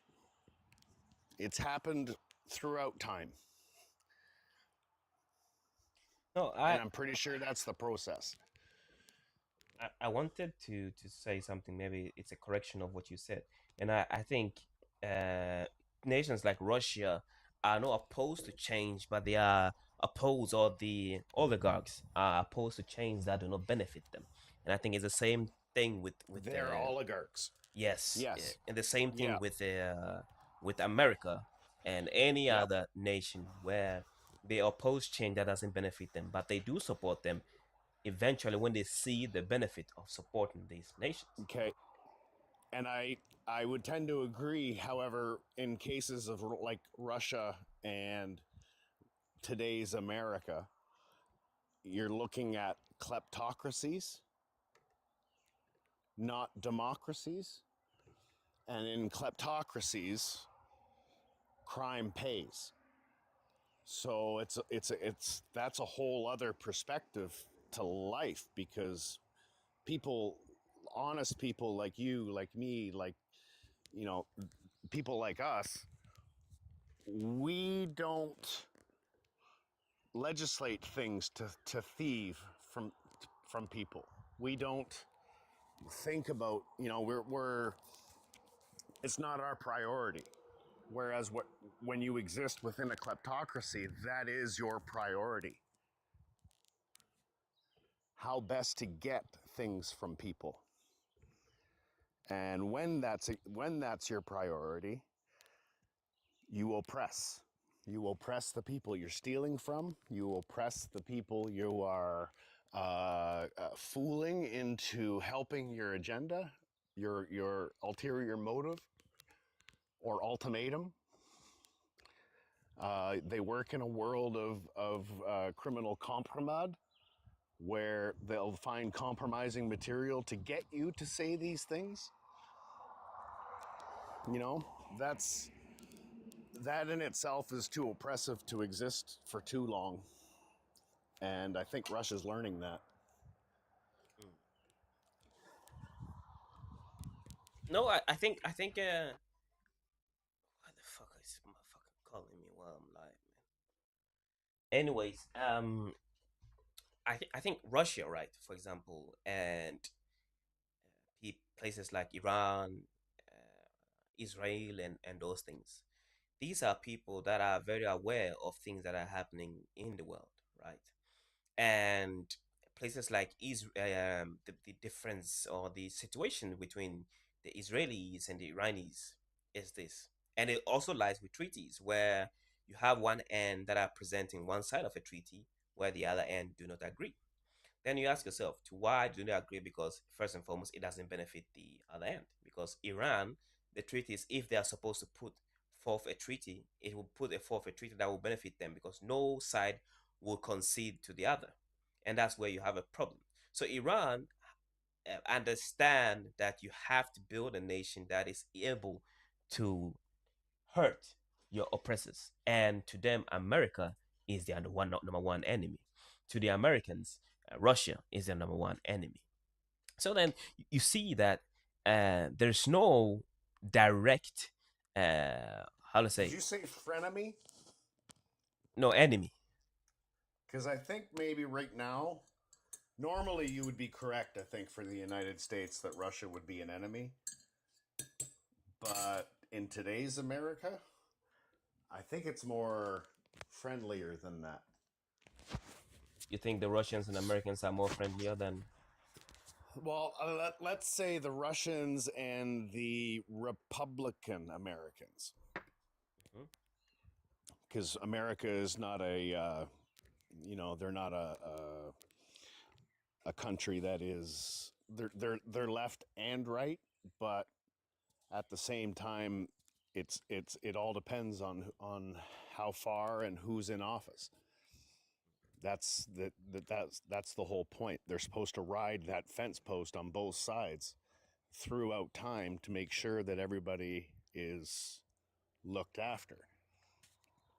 Problem is that they only have a certain amount of time, and within that time, the next person comes and tries to fix things so that the other person does, and back and forth. That's how their political system works. That's why they make so many mistakes. That's why they're always making so many enemies. That's just how they function.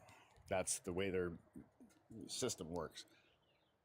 But the fact that they don't uh, really get much of a say, how one person can change everything. Lately, they've been more friendly with Russia, helping by withholding arms and monies from Ukraine that they're obligated to provide. Um, the Budapest Agreement was pretty sound, and with the United States being so politically fickle, that was one of the first ones they started to break, where they don't honor it anymore. Kuzma, the trade deals that they made with Canada, they broke right away, and like trying to become trade partners in a relationship like that, it's they've become more like Russia than they've become more, I guess, leftist or democratic. It's more of a kleptocracy now, full blown. You know, when we talk about treaties, right? And it's one thing that it's fairly funny to me. I was reading one of my old books, right, and that I had in school, where now when I'm looking back, it states the benefits of colonization. And all of a sudden, when I read that, I got sick in the head because here are we learning about the benefits of colonization. And among the benefits, they claim that it brought us civilization, right? It brought us education. And you know, I was laughing in my head to the people who wrote the book that how can you claim colonization brought you education? Because I always tell people that you are educated in the environment that you find yourself and by the environment you find yourself in. So learning how to preserve food, learning how to live with wild animals, that's education within itself. But then I think what they are trying to say is that they are talking about education in terms of learning the ways of the colonizer. And that's the only way then I can claim that they are right. That yes, they learned how to live as a colonizer, or how to live as the colonized people. It says Yeah, the process of decolonization is it's a heavy and a vast one, and even when every time I'm in Ghana, right, I always have this discussion with people, and I'm like, how will I say it? Vocal about it with intention. It's just I challenge everyone and every about everything, and people are shocked to hear someone challenge everything that they have hold dear to them. You know, them claiming that religion is a good thing. Then I ask them, why are you poor then? Especially if a beggar is begging me for money and they tell me, God bless you. Okay, bless me with what? I will ask. With more money. Okay, then I take the money back. God just blessed me with more money.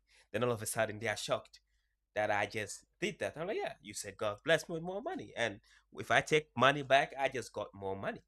And I say these things with intent for people to ask themselves the question for once in their life if they have never asked. Is the religion that you hold beneficial? Not only religion, the ideology that you hold dear to your life, you hold dear to you, is it beneficial to you? And it's one thing that many colonized people can't answer because they don't know why they follow the religion that they follow. And I've said this thing many times that you have to do things that benefit you. And people that who know me do know those things, that if you are doing things in terms of friendship, work, or whatever, and it doesn't benefit you, what's the point of you doing it? So, and I tell people, if I'm gonna hold a God, a religion, a faith dear to me, I need for it to be beneficial to me. What's the comment saying? yeah. Well, it's the whole red pill, blue pill argument, right? With the Matrix. Yeah, I don't remember the red pill, the blue pill. You ever My see the heart. movie? I've seen the movie, but I don't remember. Uh, He makes the offer. That's the whole thing. You got the red pill of being decolonized and being waking up to all of these truths, these realities, that these lies. All of that becomes like clear, or you take the blue pill and go back to sleep and be colonized and learn lessons that we teach you and you know but the treat others honest, the way you want to be treated unless they're brown or black, like those kinds of things. But the honest truth That is, I was think most colonized people want to live under the colonized way. I don't think most people want it to change, because then it would have changed. If you know what I mean. Because to this day, yes, we have been colonized for 400, 500 years, but there's some aspect of colonization that can only be maintained by the people who have been colonized. You know, for example, when it comes to upbringing, that the things that my mom or my father or my grandfather would teach me, where the colonizer is not present, that they have zero say in how you raise your children, but yet again, you choose to raise them the colonized way. yep. Those are the things that means we want it to happen. You hear family members like, oh, I want my children to go to church, because in many ways you want to punish them. And it's one thing that I'm seeing more frequently than one, that probably people send their children to church as a form of punishment, instead of them actually learning something, because you get them out of the way, like taking them to school. Let's greet the person who just joined. Let's see, his name is Time for Tech. So her name. Hey, good morning. I saw your prompt about broken treaties. So I'm from the Seneca Nation of the Haudenosaunee Confederacy. So we've had 1,000 years of peace, no government shutdowns, fighting colonization, since the very beginning.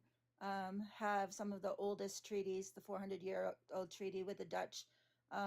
We have the Turo, that's the Turo, and then the Treaty of Canandaigua we have with the United States as well.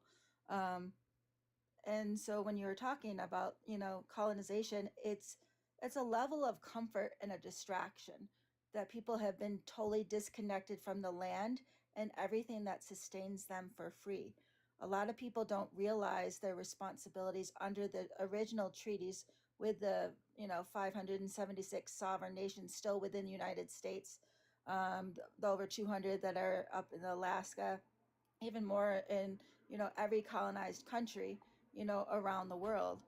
And under those treaties, it was only the depth of the plow, that you only took what you needed for your to sustain your life, and that you're supposed to maintain a healthy ecosystem, to be able to give all our future generations basically the raw resources to create the lives that they choose. And because of that disconnection, and because of those first broken treaties, that are still in place, as long as the rivers flow and the grass grows, they're trying to, quash some of that and say, hey, now you don't have, your river, and now you don't have your grass because we killed it and we burned it. But those treaties are still in existence. And so for the United States, because they, broke those first sacred agreements, and all those treaties were always made in wampum belts. They weren't actually written. And it was subject to the interpretation of the native nations, because they were seen as the big brothers, because they were on the land the first and the longest, and had that understanding of how to live in balance with the natural world. And it's almost become a lawless, country. Um, and every treaty then is broken, because the first ones were not honored. And I think a lot of times we think of only people, but we're not thinking of the pollinators and the insects and the balance of the natural world, or how long it takes for a tree to grow. Because even like when the Vatican, you know, church burned, they didn't have trees large enough to cover the span of the rooftop. And so technology can't speed up a tree growth. It can't, change the slower rhythms of the natural world, but that provides everything for free, because if you could feed yourself, you're truly free. Like Guyana, in South America, they're food sovereign. They're the first, country to be food sovereign, that they kept, demographics on. And then the United States wanted to introduce a biscuit and juice program, which isn't culturally appropriate, would destroy the food sovereignty that they already have. But when you do that to the youth, they think that is normal. So I think everybody's been indoctrinated with this is normal, and that wave of colonization, and we've been disconnected from community for this, extreme individualism. And disconnected from the lands, and we forgot how to live in community and how to live in balance with the natural world, and realize we don't have to be slaves to a grocery store. Let somebody else control our health and wellness and well-being based on only 200 foods now that are in the USDA American food system. 200. Like the Seneca Nation, we have over 400 medicine plants, 1,000 varieties of bed corn, 500 varieties of squash, and 500 varieties of beans that we have been protecting. We had, the traditional ecological knowledge system, 25 years of food storage. No modernization has been able to store 25 years of food, that would sustain its people, more nutrient dense. It's only calories that are considered by law. And so how do we, make corrections?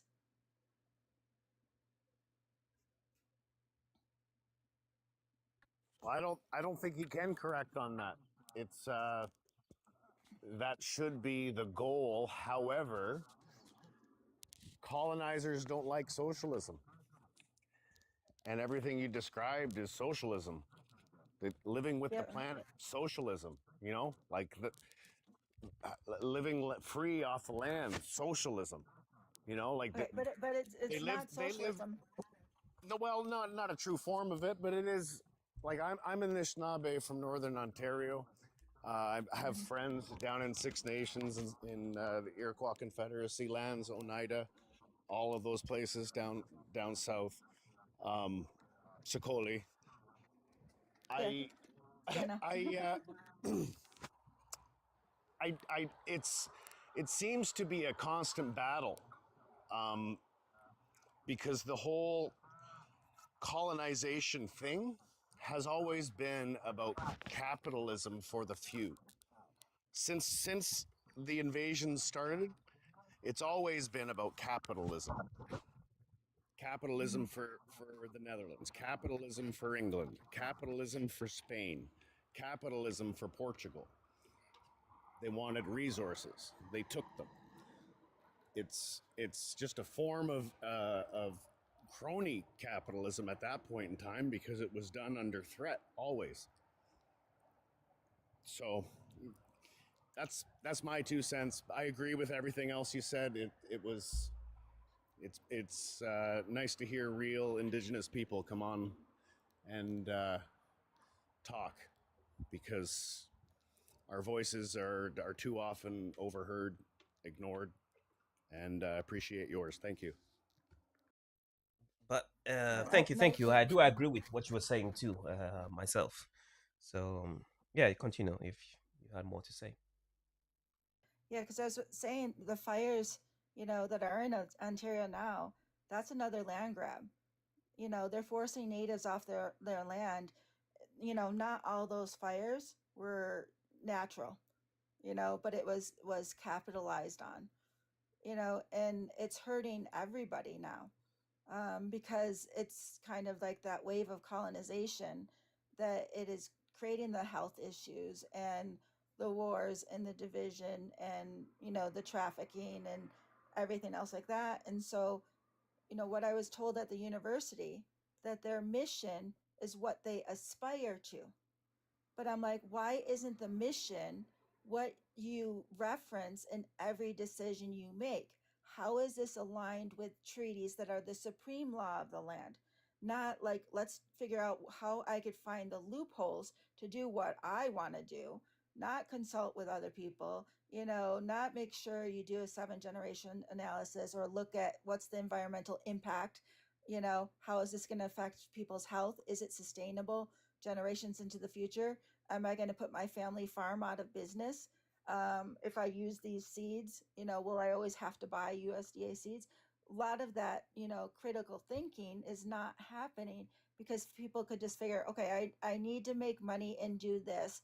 And I want to do what I want to do, and I'll find the legal loopholes versus saying, how can I align this with treaty so I prevent lawsuits down the road? Because like the Seneca Nation did win their lawsuit against New York State and said, hey, you didn't have the right to put a New York State thruway through our lands. You didn't have the right to do any of the things that you did. But it took 70 years to go through court. And so the colonizers and the people that are making the decision just figure, oh, we could do whatever we want. We won't have to deal with the consequences, and we'll just wait for the people to be exhausted, and we have our attorneys and everything else like that. So if you think even medical treatment, when you go to the doctor in the United States, you sign the right consent to treatment, and you have no say in what the doctors do to you, and they could force treatment whether you agree or not. I try to just do, like, I consent to diagnosis, I consent to testing, but the treatment I choose is mine.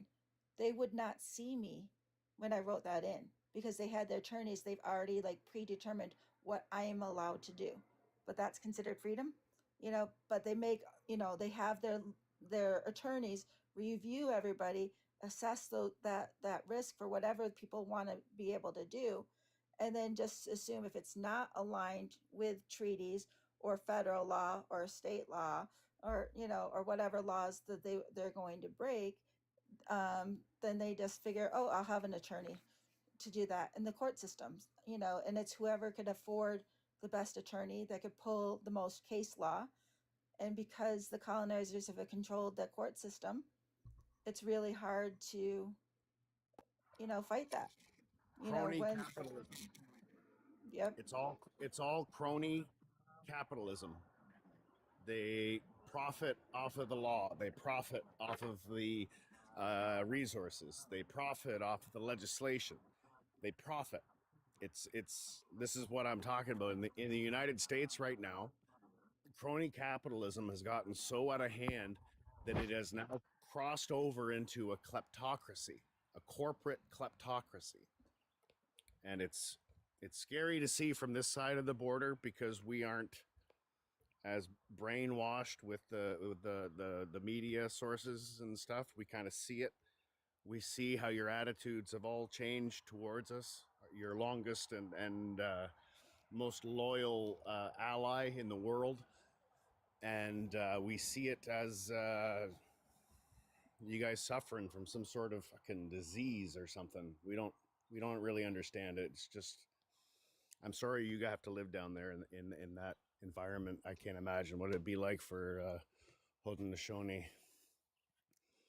Oh yeah, But yeah, our president, has had to go into hiding, because they kept ICE off the territory and stuff like that. But there's so much with the trafficking and everything else like that. It's ridiculous. But that's why, I'm in, the Fort of Colonized, at a land grab university, which is kind of like the home of the Triple K. yeah. And I know how they're stealing the resources. They're going to take it away from, like, Boulder and Denver and stuff like that. um, and then I kind of see what's happening with the fires in Ontario. And if you do the Ring of Fire, what they've been trying to do with extraction, and the Native nations that have been Yeah, opposing. we have that all tied up in court. There's no way it's going to happen the way they want it to happen. Yeah, but the thing is, like, now they're forcing Native nations off their lands. Like, they took out the whole, one whole community, with the Oh, fire. they've taken out 4. Four now. Yeah, but they'll Yeah. move back. It's not the communities. It's funny. The community isn't the houses. They've never understood that about us. They've been burning our teepees for hundreds of years. Our wigwams, our swampland valleys.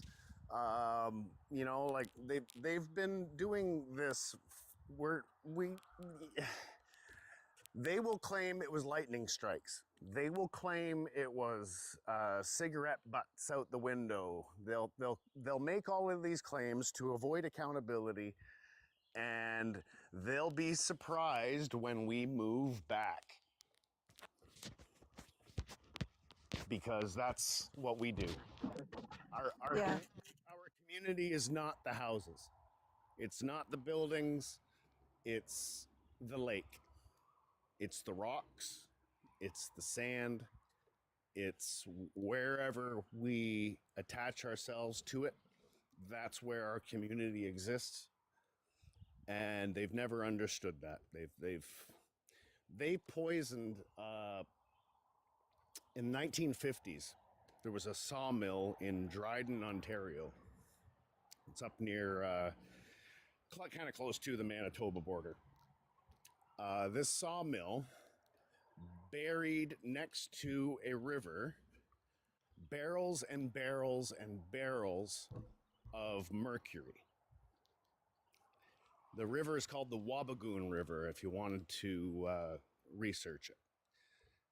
They poisoned this river with mercury, and the people of Grassy Narrows, the Ojibwe of Grassy Narrows, Ontario, the entire community was poisoned. Everyone there who lives there has been affected by mercury poisoning. Governmentally responsible mercury poisoning. They've known about it since the 50s, but again, we couldn't get lawyers until 1972. By that time, the damage was already done, and the people there still refuse to leave because their attachment to the land, to the fish that they eat, to the trees that exist there, to the lakes and the rivers, they belong there. They've always belonged there. They will always belong there. And no one's going to change that, even under threat of death.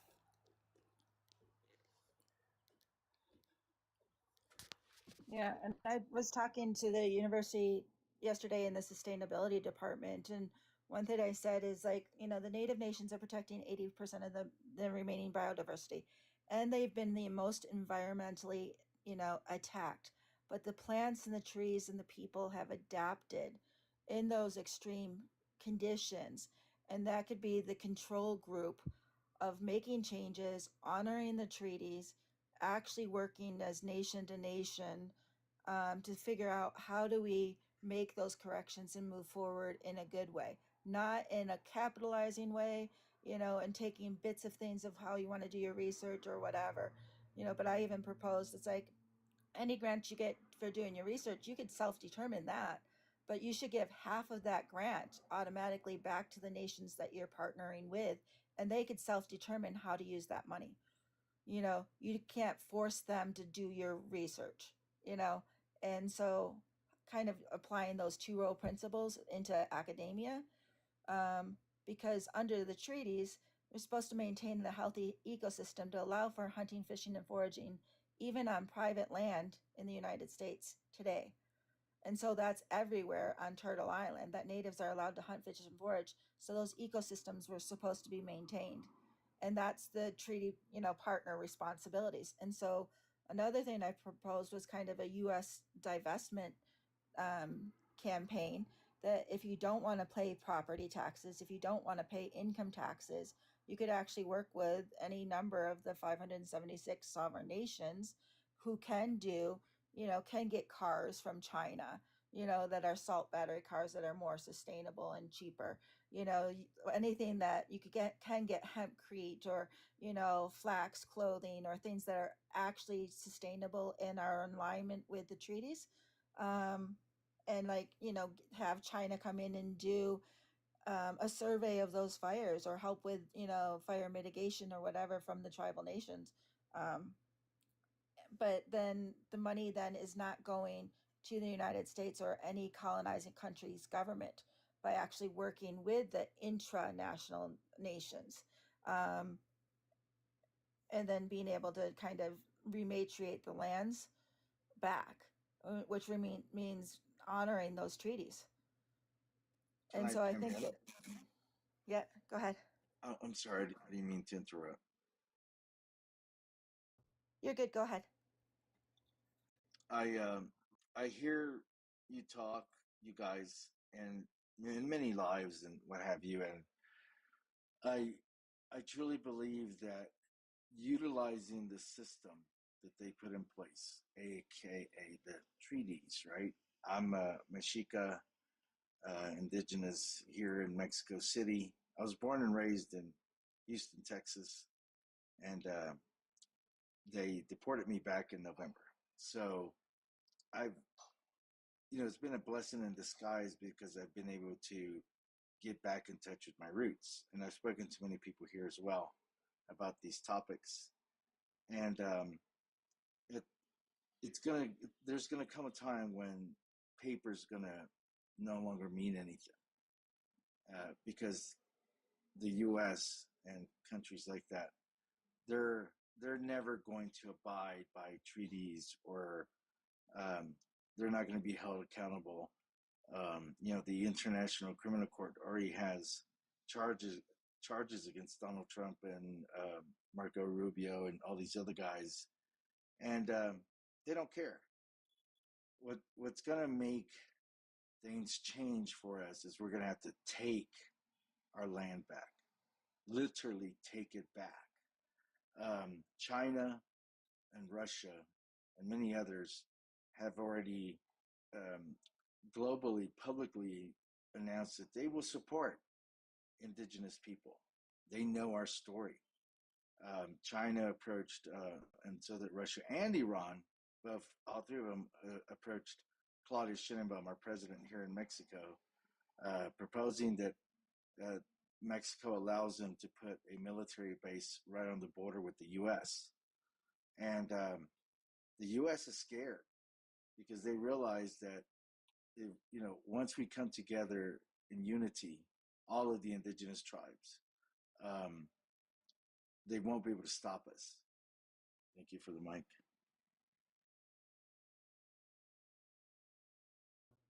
Yeah, I agree. And it's just they're trying to capitalize on the trauma, by going after the weaker nations first.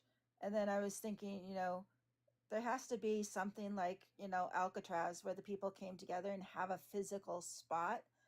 And, you know, I'm in the city of Fort of Colonized, which is in the heart of Turtle Island. And so I'm like, is occupying a city or taking back, a land grant university that's failing in their responsibilities to meet the needs, benefit the commons, because I know the Haudenosaunee Confederacy is working on, getting Cornell University back, and that's every land grant university, because there should be no SNAP programs or food banks or anything else like that. And they were also supposed to teach peace, as far as that their mission. And so that infrastructure already exists with the dorms and the dining halls and all the buildings and stuff like that, for the benefit of the commons. And so, taking over a college campus, you know, um, and making that the United Indigenous Nations, because there's so many empty U.S. forestry, because the USDA kind of moved their headquarters. So here there's so many empty buildings, that Native nations could actually use in the heart of Turtle Island. And there's 160 acres that's supposed to go back to the Lakota. Yeah, I'm reading Van Gogh there. He's like, it's time to take up arms. Um, Yeah. See, in 1996, 95, there's this thing that happened here in Ontario called the Ipperwash standoff, where this is the Anishinaabe nations. There was a provincial park that was Crown land. They were closing it, and there was an army base attached to it. It was all stolen from the Anishinaabe back in like the 1830s, and they had claim to any governmental lands that were being unused, especially on their lands. So when they closed the army base, the whole reservation moved into the res. They just and took it over. There was an armed standoff and someone died. The land is now theirs, so there is that portion to it. The crown was the crown at the inquest had to basically make concessions. There was a little bit of a misunderstanding, I suppose, but really it was an order to shoot the Indians. Get those fucking Indians out of the park is what the Prime Minister Harris said. Um, Someone got killed, and throughout time, really, every time we pick up arms and fight back, especially when we win. Um, if you look at the Battle of Little Bighorn, yeah, we won that battle, but then the army turned themselves over to Wounded Knee, where all of our women and children were, and executed them. So you have to weigh and measure the safety of your community, because yeah, they could come in with tanks and helicopters and wipe us all out if they want to. They could. There's no denying that. They very well could. Giving them the opportunity to do so is basically the act of taking up arms. So we've always since the times of Little Bighorn and Wounded Knee and the Red Sands massacre and all of these things that happened from that time before, we started using the legislative process, peaceful protests, blockades, as a negotiation tool, as a means to communicate, because that's the only way that we've been able to communicate with them. And through that, we win court battles. They've always thought of us as merciless savages, but we've never been merciless savages. We've been very diplomatic. We've picked our battles. We've fought them, but taking up arms is not an option worth exploring, because they have more. This is why we win our battles in court. Yeah. But also, it's like the veterans in the military actually have the duty in the United States to uphold the Constitution and uphold those treaties as the supreme law of the land. But the thing is, like, whenever I talk, because they have the, university, what is it called? Uh, what's the military at the university? but but I talked to the people that are kind of going through that training program, and I'm like, okay, you're supposed to defend the Constitution, correct? And they're like, yeah. I'm like, what about Article 6? Treaties as the supreme law of the land. We're not allowed to talk about that. I'm like, have you learned about that? Do you know the treaties of the lands that you're on? Have you read them? If you're defending all of the Constitution, why do you selectively do that? And so if we could, kind of educate the community, as a whole, the veterans and the, people that are in the military, that, hey, this is your responsibility. This is why you're doing what you're doing. And it's not time to, like, humanity as a whole needs to evolve past war. And if you use the Great Law of Peace or far-reaching effect as an example with the Tedadaho, here's how people were able to bury the weapons of war and use the negotiation and come up with those agreements and those responsibilities, to have a healthy ecosystem, have a healthy, common Mother Earth, that supports life, so we don't have to do this anymore. And there's a lot of messes to clean up. And so people, can have their ways of life, but it's going to be messy, and it's, there's a lot of work that needs to be done. Well, I'd like to mention this, that what Working Like a Dog said, that yeah, they can come in anytime and unalive us, and that's a unfortunate truth. That's what conflict is, right? But I think it's going to be very important that we create awareness, global awareness, because the rest of the world will support us.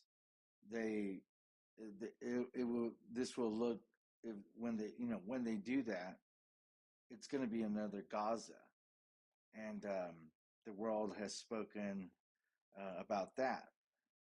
So I do agree that there's going to be casualties, um, but that's just the nature of war.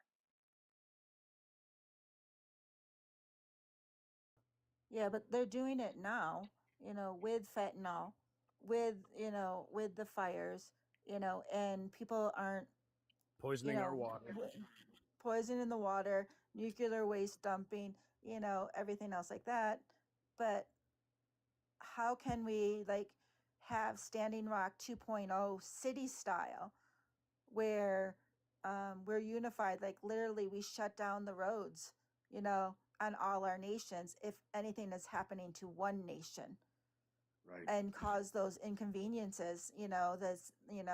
We're not going to allow any more like housing to be developed in Canada until every native on their homelands is housed. We Correct. have Yeah. the ability to do that, and do those blockades, and it's been really effective. Like the Schuyler Williams case with 1492 and Back Lane, with the work that they did with Wasudan and different things like that. The stuff they did at Standing Rock. But the Standing Rock, it was complicated because there's always going to be sellouts because times are hard and people have to do what they need to do to survive. I understand it, but can we maintain that unity, with the world support, to be able to say, hey, set our boundaries. I think we have to be very, very strategic. And what you just said, I do agree with what you said. Um, and I think a lot of that comes with awareness, right? So these platforms like this, um, traditional media, right? News outlets.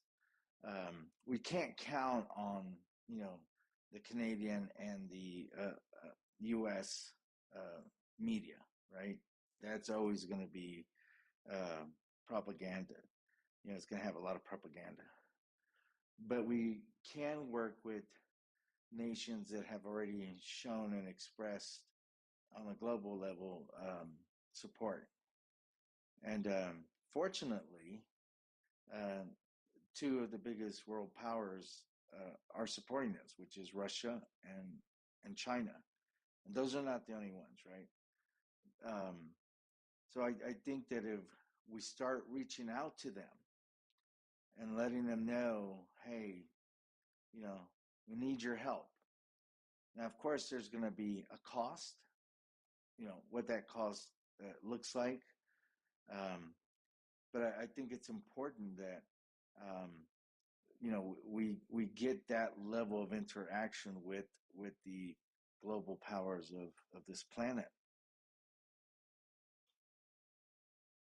I am not convinced that Russia or China give a flying fuck about human rights, about treaty rights, or about anything else.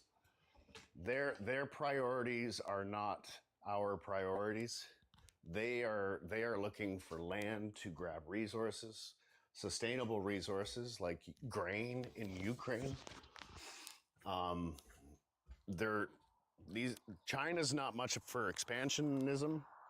Russia is. Whether that be out of necessity or politics, I don't know. But the way they go about doing it does not make them a trustworthy partner to seek out. Yeah, Yeah. I But do understand. Neither does Israel, for the same I'll reasons. mention, I'll say this quickly that um, the enemy of my enemy is my friend.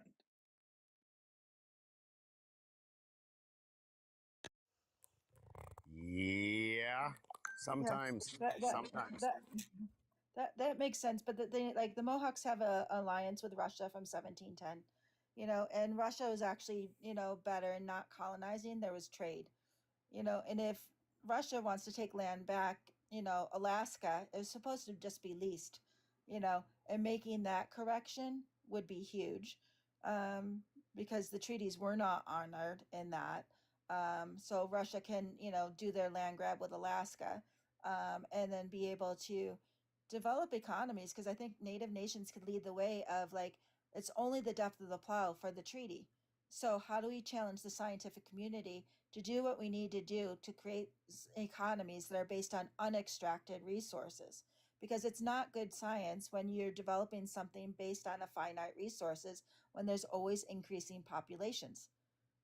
That means there's always going to be othering, of Greenland, of Cuba, or whoever the United States wants to marginalize at the time to exploit.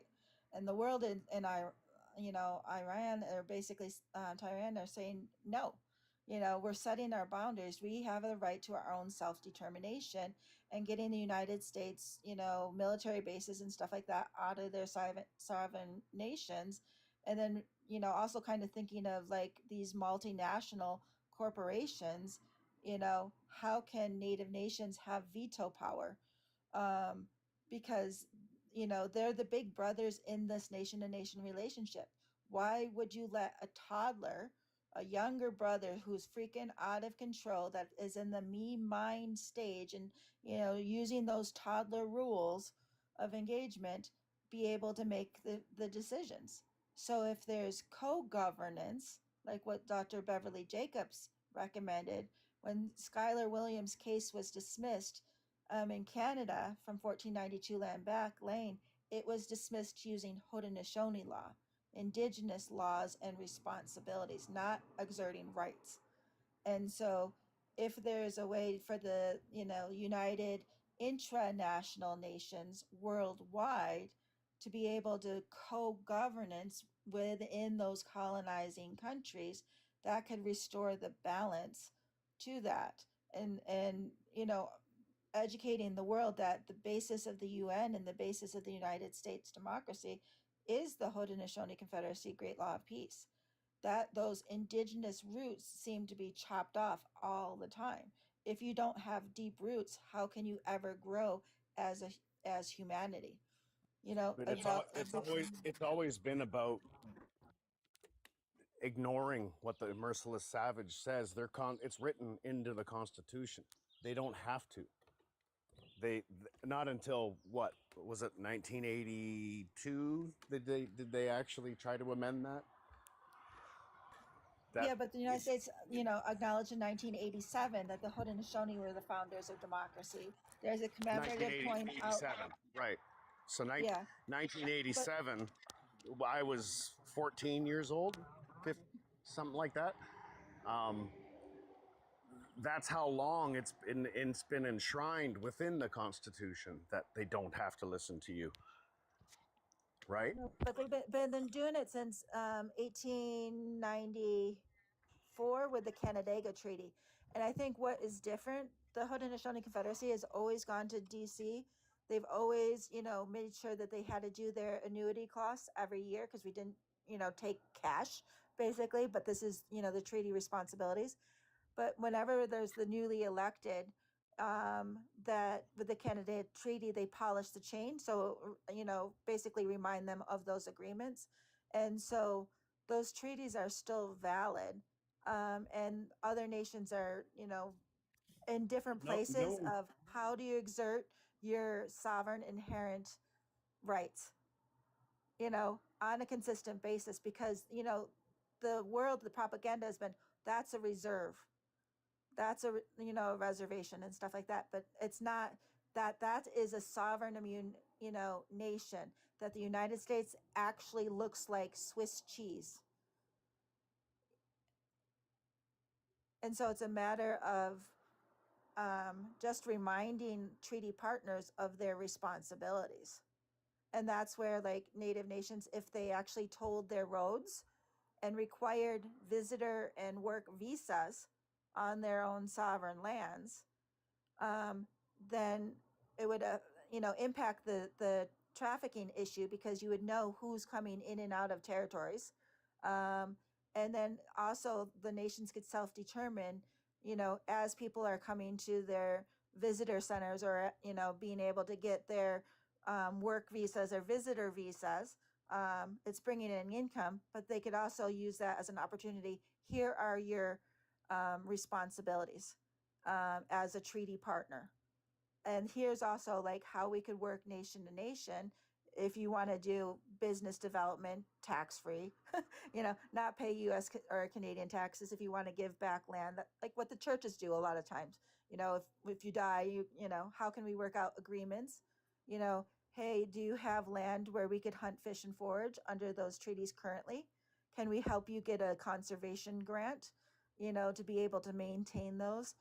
can we help save you money by rematriating those lands, allowing you to live where you are and care for your land? But you know, and then but that land would be rematriated lands back to the under treaties. Um, and that creates the win-win situation. And then it's aligned with prophecy of America coming and going.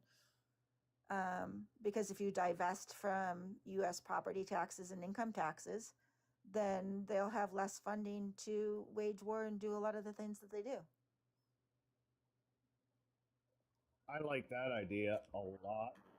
Um, Support for it would be difficult in the political climate, I believe, of the United States right now, where racists are in power.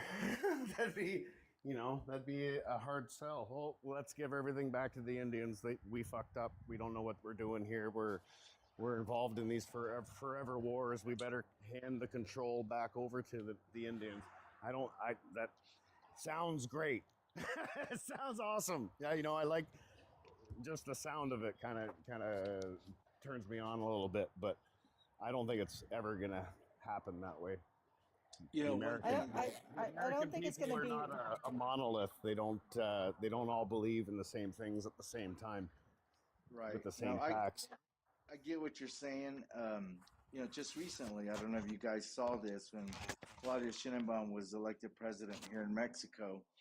Um, the indigenous tribes of Mexico had a second ceremony, and what Claudia did was right before that, she officially made them all 78 of them total right here in Mexico sovereign nations. She gave them back their land, and so as I mentioned before, I'm part of a program called Make America Mexico Again, because the Mexican government um, is more friendlier.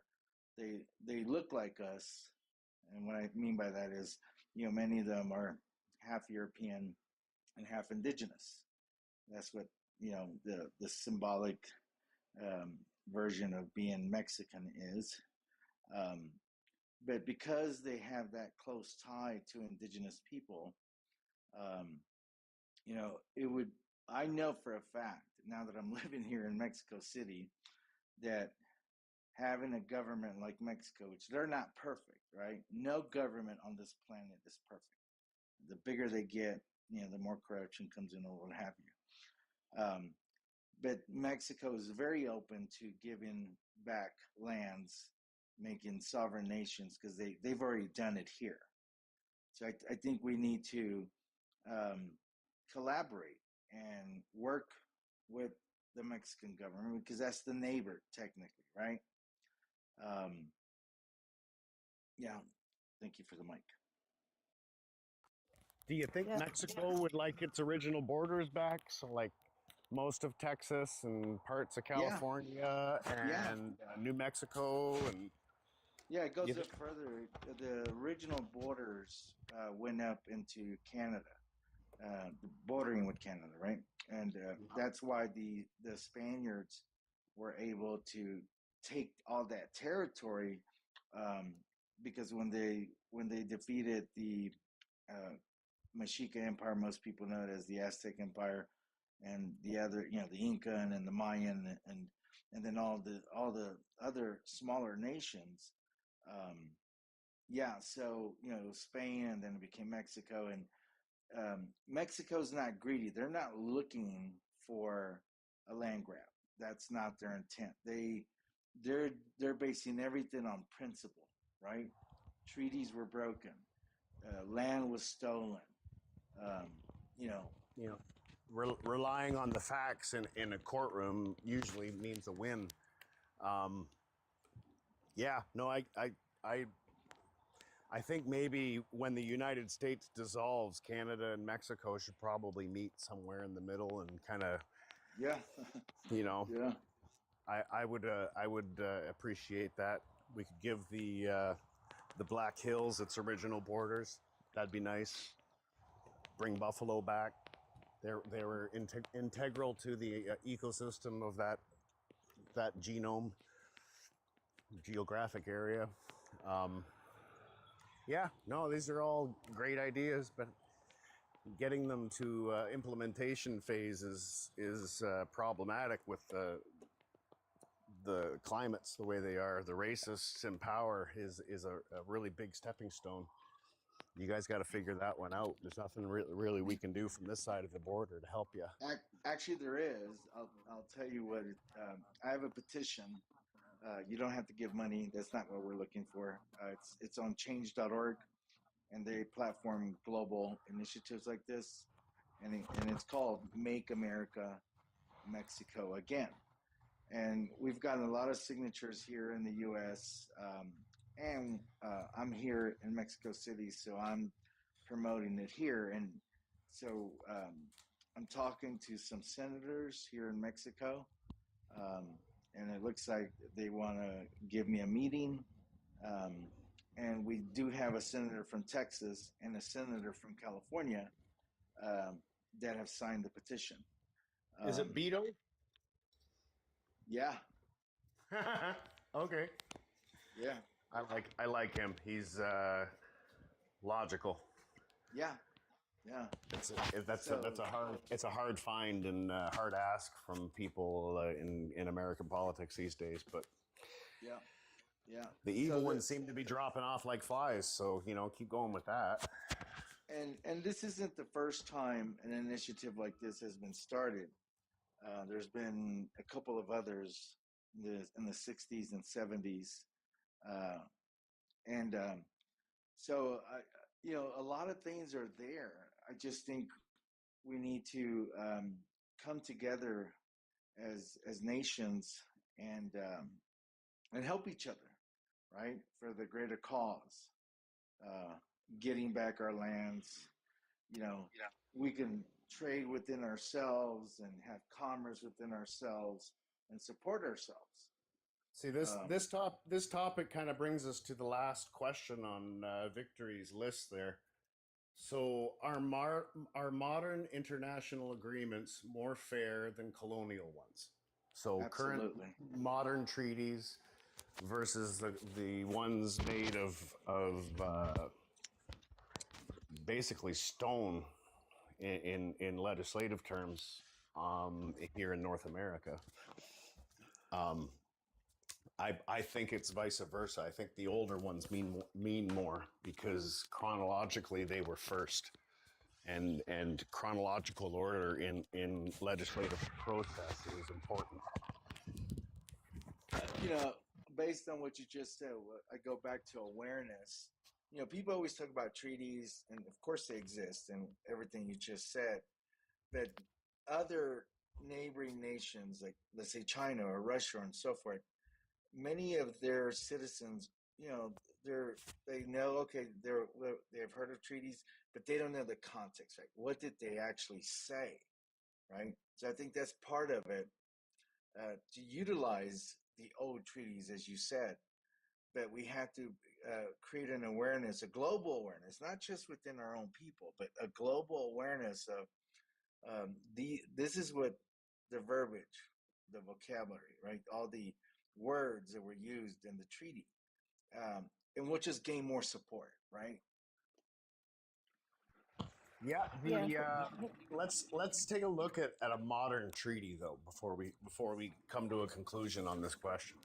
So a modern treaty would be like Kuzma, a trade treaty, okay, between the United States and Canada and Mexico. I know Mexico's involved in a lot of the treaties between the U.S. and Canada. So the United States wrote up this treaty. Canada signed it. Mexico signed it. The United States signed it. And then 2 years later, the United States breaks it. Yeah. Okay. That's what they do. Then the United States done that.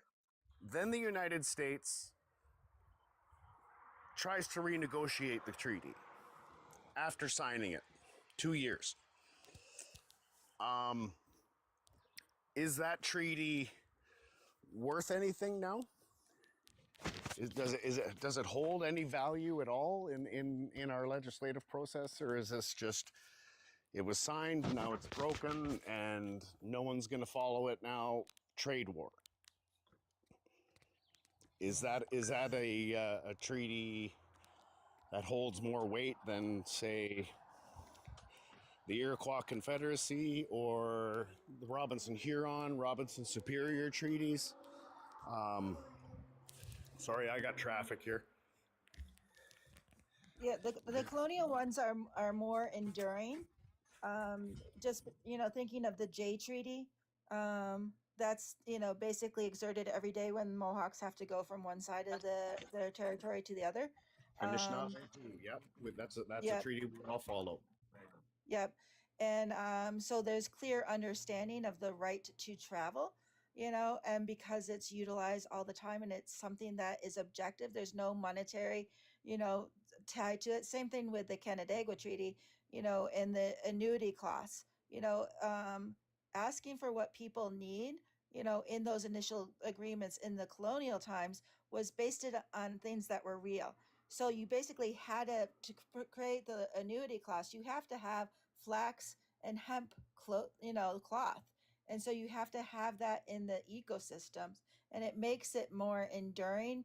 And it was always because the verbiage like only the depth of the plow or so much per citizen of the nation for cloth, that is something that is objective, is measurable. There's you can't renegotiate a yard of flax cloth for this number of people every year. Whereas the modern ones, because they put a lot of monetary stuff in it, it creates this kind of endless negotiation of nickel and diming over stuff. um, and it's not based on anything that's actually real, because it's arbitrary values of stuff that have been placed on things over time. And so I see um, the colonial ones were actually more fair, because it was acknowledging others as equals with nobody higher than the other, and clear understanding based on natural, world references. Because the Canandaigua Treaty was, signed by George Washington, so it has endured, and people, for over 250 years. Whereas the modern ones, how long is the modern international agreement, the length that it's actually endured? Uh-huh. Our people, the Haudenosaunee, the five nations of the Iroquois Confederacy, and the Anishinaabe, have a treaty together, not including the Canadian government, not including anybody else, just between us. And this treaty is called the Plate and Spoon Treaty. Are you familiar with this? Yeah, it's the one dish, one beaver tail. One, Initially, one. one dish, one beaver tail. Yeah, so it's the one that predates Yeah. the Okay. Yeah. two-row. Yep. Yep. Yep. Yes, and it was between our peoples. Now, to this day, the Plate and Spoon Treaty is how we call it on this side of the border. Was its context basically was during the, I believe it was Spanish flu epidemic. Food was scarce down in the Brantford, Toronto area for whatever reason, and they approached us to hunt moose up in our territories, and we granted them the permission to do so. Now, to this day, those we have Mohawks come up every moose season and declare the Plate and Spoon Treaty as the reasoning for them doing it, but without them ever getting or asking for current permission, like an up-to-date form of permission. Are they in violation of that treaty when they do this?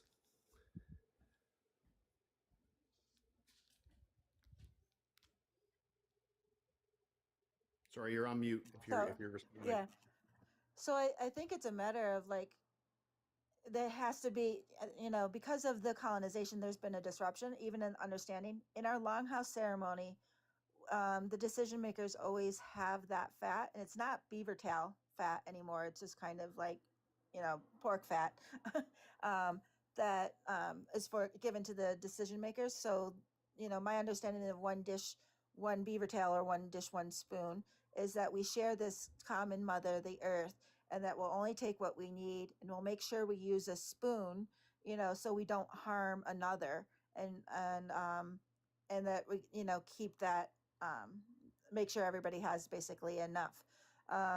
And so I think, the beauty of the treaties are, it's like, okay, how did it get to plate? Because we didn't have plates initially.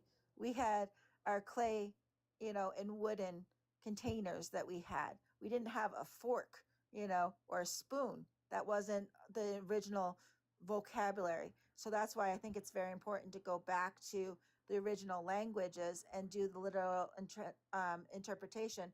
And when we're considering the treaties, we need to make sure that that is still up to the, if there's any misunderstanding, it goes back to the original, nations that made those agreements. And so with the native nations would be, imagine, because usually there was a song or a dance or something that was traded in Right. reciprocity, and to Yep. commemorate that time. And so it's kind of like remembering, given the fact that we're speaking English now, we're not, in our True enough. native Yep. languages. And a lot of the native, language revitalization is focused on taking English words and giving the native word versus Yeah. actually doing the literal translation from a polysynthetic language. Yeah. So it's a matter of coming up with new agreements, See, if and new understandings. I work as a special constable with the Anishinaabeg Nation. Um, my job is to kind of navigate these issues of intertreaty harvesting. People from Mohawk treaty lands coming up into Anishinaabeg Nation lands. These types of legal issues I have to kind of deal with on a seasonal basis. So this is kind of why I was asking if it's a violation of the treaty, because the whole context to the original treaty was gaining permission. Yeah, and The I mo- think it's like we have the at the edge of the woods ceremony. So there's probably protocol too for coming into nations. So they can have the agreement of, hey, we're gonna, be able to, hunt moose every year. But it's also like you knock on the door before you come into somebody's house. right. So Yeah. what No, are that's the protocols? Like we have the, at the edge of the woods ceremony that is done. And so I know traditionally there is different like protocols. yeah. So on an annual basis, these issues exist for me where Mohawk come up into the territory. Sometimes it's up in even farther into Cree territory, but they're coming for moose, they're coming for bear, they're coming for deer, and they do so without permission or without the proper protocols, following the proper protocols, just going under the premise of their inherent right to do so. Yeah, and that's where it gets kind of complicated is like Right. because people are at different levels of understanding of Yeah. those treaties, and then responsibilities, because like, I have the right, I don't have to ask permission to forage. I could go to the state park and say I'm going to, medicine picking. You know, Right. um, I Say, but would you be allowed to head over into British Columbia territory and start harvesting lobsters on Salish traditional lands? Like these are the yeah, issues that I'm dealing with on an annual basis, right? yeah, under the one dish, because that's the agreement we had with lots of different nations, um, because that was kind of what was It was made just, yeah, it was across. copy and pasted between nations because it was perfect. You Yeah, were asking permission. yeah, and so it's a matter of, okay, who do you go to? Because it's not as, I don't know, it's not as obvious because everybody, back in the day was doing that hunting, fishing, and foraging, and it was common practice, and you knew where to go to do the at the edge of the wood ceremony, or who to ask permission from, because of colonization and all the missing and murdered and all this other stuff, that people have gone into hiding, and kind of knowing who's who in which territory, who could give permission, or what is the proper protocol, has kind of become almost like secretive in a way for safety issues. And Yeah, so, you know, doing so is like, how do we educate Turtle Island as a whole that people under treaty have the right to hunt, fish, and forage? Now we have this concept of land ownership, or this is your specific area, that's, where it was fluid before, you know. So how do we Those areas were, negotiate that in a good way? but the areas themselves that are, yeah, we're uh, taking the colonizers' definition of things like property and trespass and ownership, and utilizing it for our own purposes. That's the whole. That's the irony to all of this, is that's how they design the system to work, right? Like, yeah, land ownership was always a foreign ideology to us. It had to be explained over and over again, and we never really understood the concept, because how do you own something that's alive? That was a foreign concept to us. We took centuries for us to wrap our minds around it. But yeah, Yeah, and it still doesn't make sense to me, because I'm like, okay, water is flowing, air is flowing, electron exchanges. I'm like, how can you freaking put something in a box ever? oh Like, yeah, the on an annual basis, I'm kicking those we call the Zaganash, or the non-native European settlers, off of our land base, because they come on our land base to fish and to hunt, knowing that the authorities like the OPP or the Ministry of Natural Resources they're outside of their reach because they're tribal lands. So they come on an annual basis to hunt and to fish without a license, and quite often at night, and by illegal means, with impunity, basically, because there's nothing really I can do to stop them. I'm not equipped with a gun. I'm basically just a bylaw officer. I can report it to police, but the police won't respond to things like that on the territory, especially at night. So, it gets complicated. The muddies get extremely muddy, and it's something I have to deal with on an annual basis, seasonally, and yeah, it's and fun. so It's irony and Schadenfreude all the time. Schadenfreude is Germans have a word for everything. Um, it means the feeling that one gets when their enemy's anus gets violated. So when I kick a non-native person off of the territory, it's me utilizing their definitions of property, trespass, ownership, and applying it to them, and then they fucking hate it. They absolutely despise having that done to them, and it's just irony all the time. yeah, and it's harder I'm a because, native like, guy doing that. yeah, and it's good, it's in a way to be able to like use that common understanding. But like before, we had the abundance of Turtle Island, but because every treaty was broken, now in a way people have to do that for survival.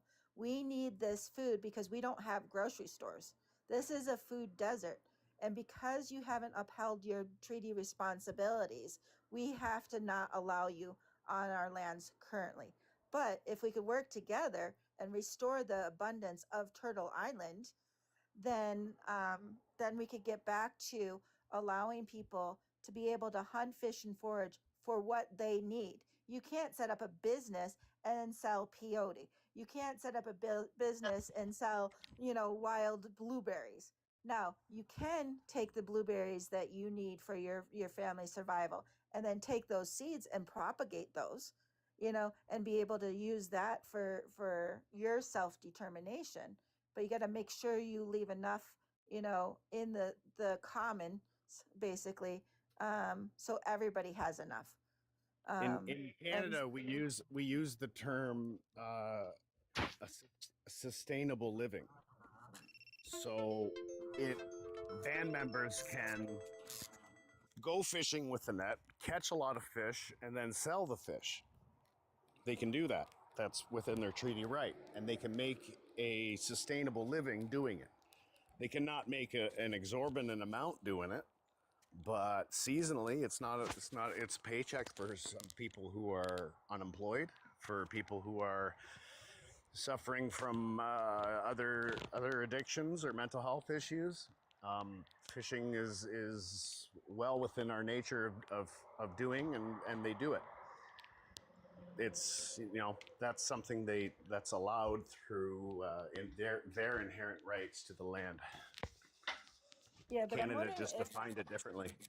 yeah, I'm wondering if, because the way I hear that word sustain is it just maintains that current life ways for a moment, because it doesn't consider the future generations, because it's like we always took a third, of anything. It's a third for a creator, a third for the animals, a third for me.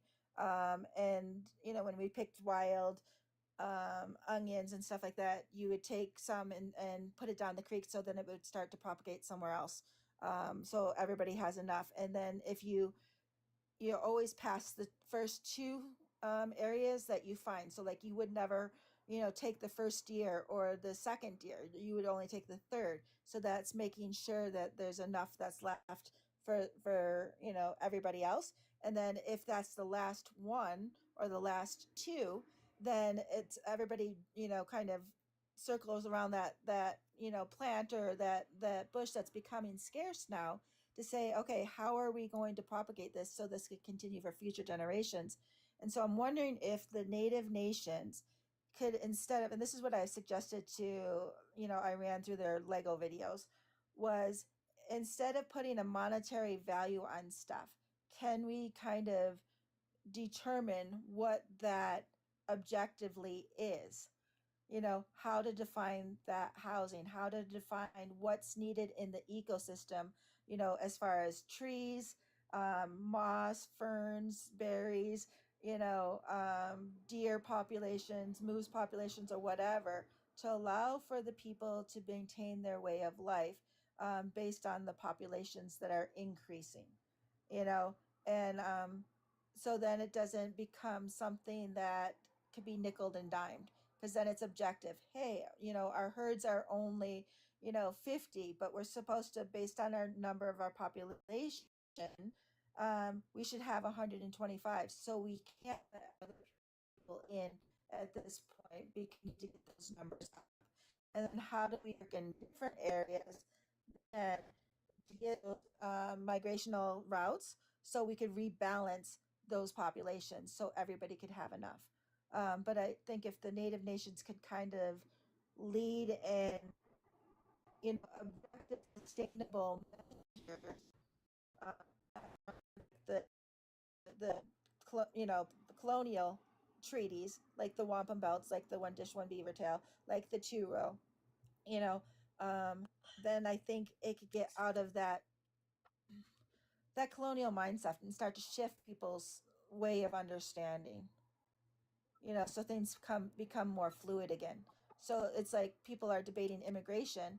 Well, everybody has the legal right to travel, so you should be able to go anywhere you want in the world, and to be able to create a life, earn a living, um, in balance with that natural law within those treaty responsibilities, anywhere you want. Now, if you want citizenship, that's when you've adapted the language, the land.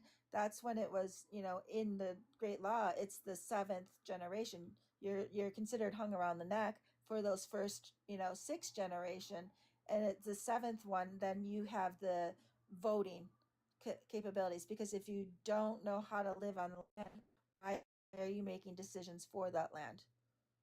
Yeah, I really think that the seven generational way of thinking kind of coincides with the timeline of oppression to change. That kind of timeline where it takes about seven generations of oppression for people and the government to bring about change. Maybe not that long, but definitely long enough. This has been a great topic and discussion. If Victory is still in the room, I'm having to run here. I got a dog issue I got to look into. I'm still here listening patiently. It's been All right, on, brother. as I told you, I wanted you to have this one so I can listen and hear more of the and as much as I hear you speak, I see that the issues that you guys have is similar to our end. You know, we are having the Yeah, same problems. So the struggles are colonization only happens intertwined, the one way. intertwined. So it has been nice just listening for once, and not being the one talking. So yeah, it's been nice, and it's been actually 3 hours. So that's why I do it 3 hours, because that's actually, I know that that's the amount of time it takes for you to get fed up or when onto duty calls. Well, these conversations like these, I could have all day, but Yeah.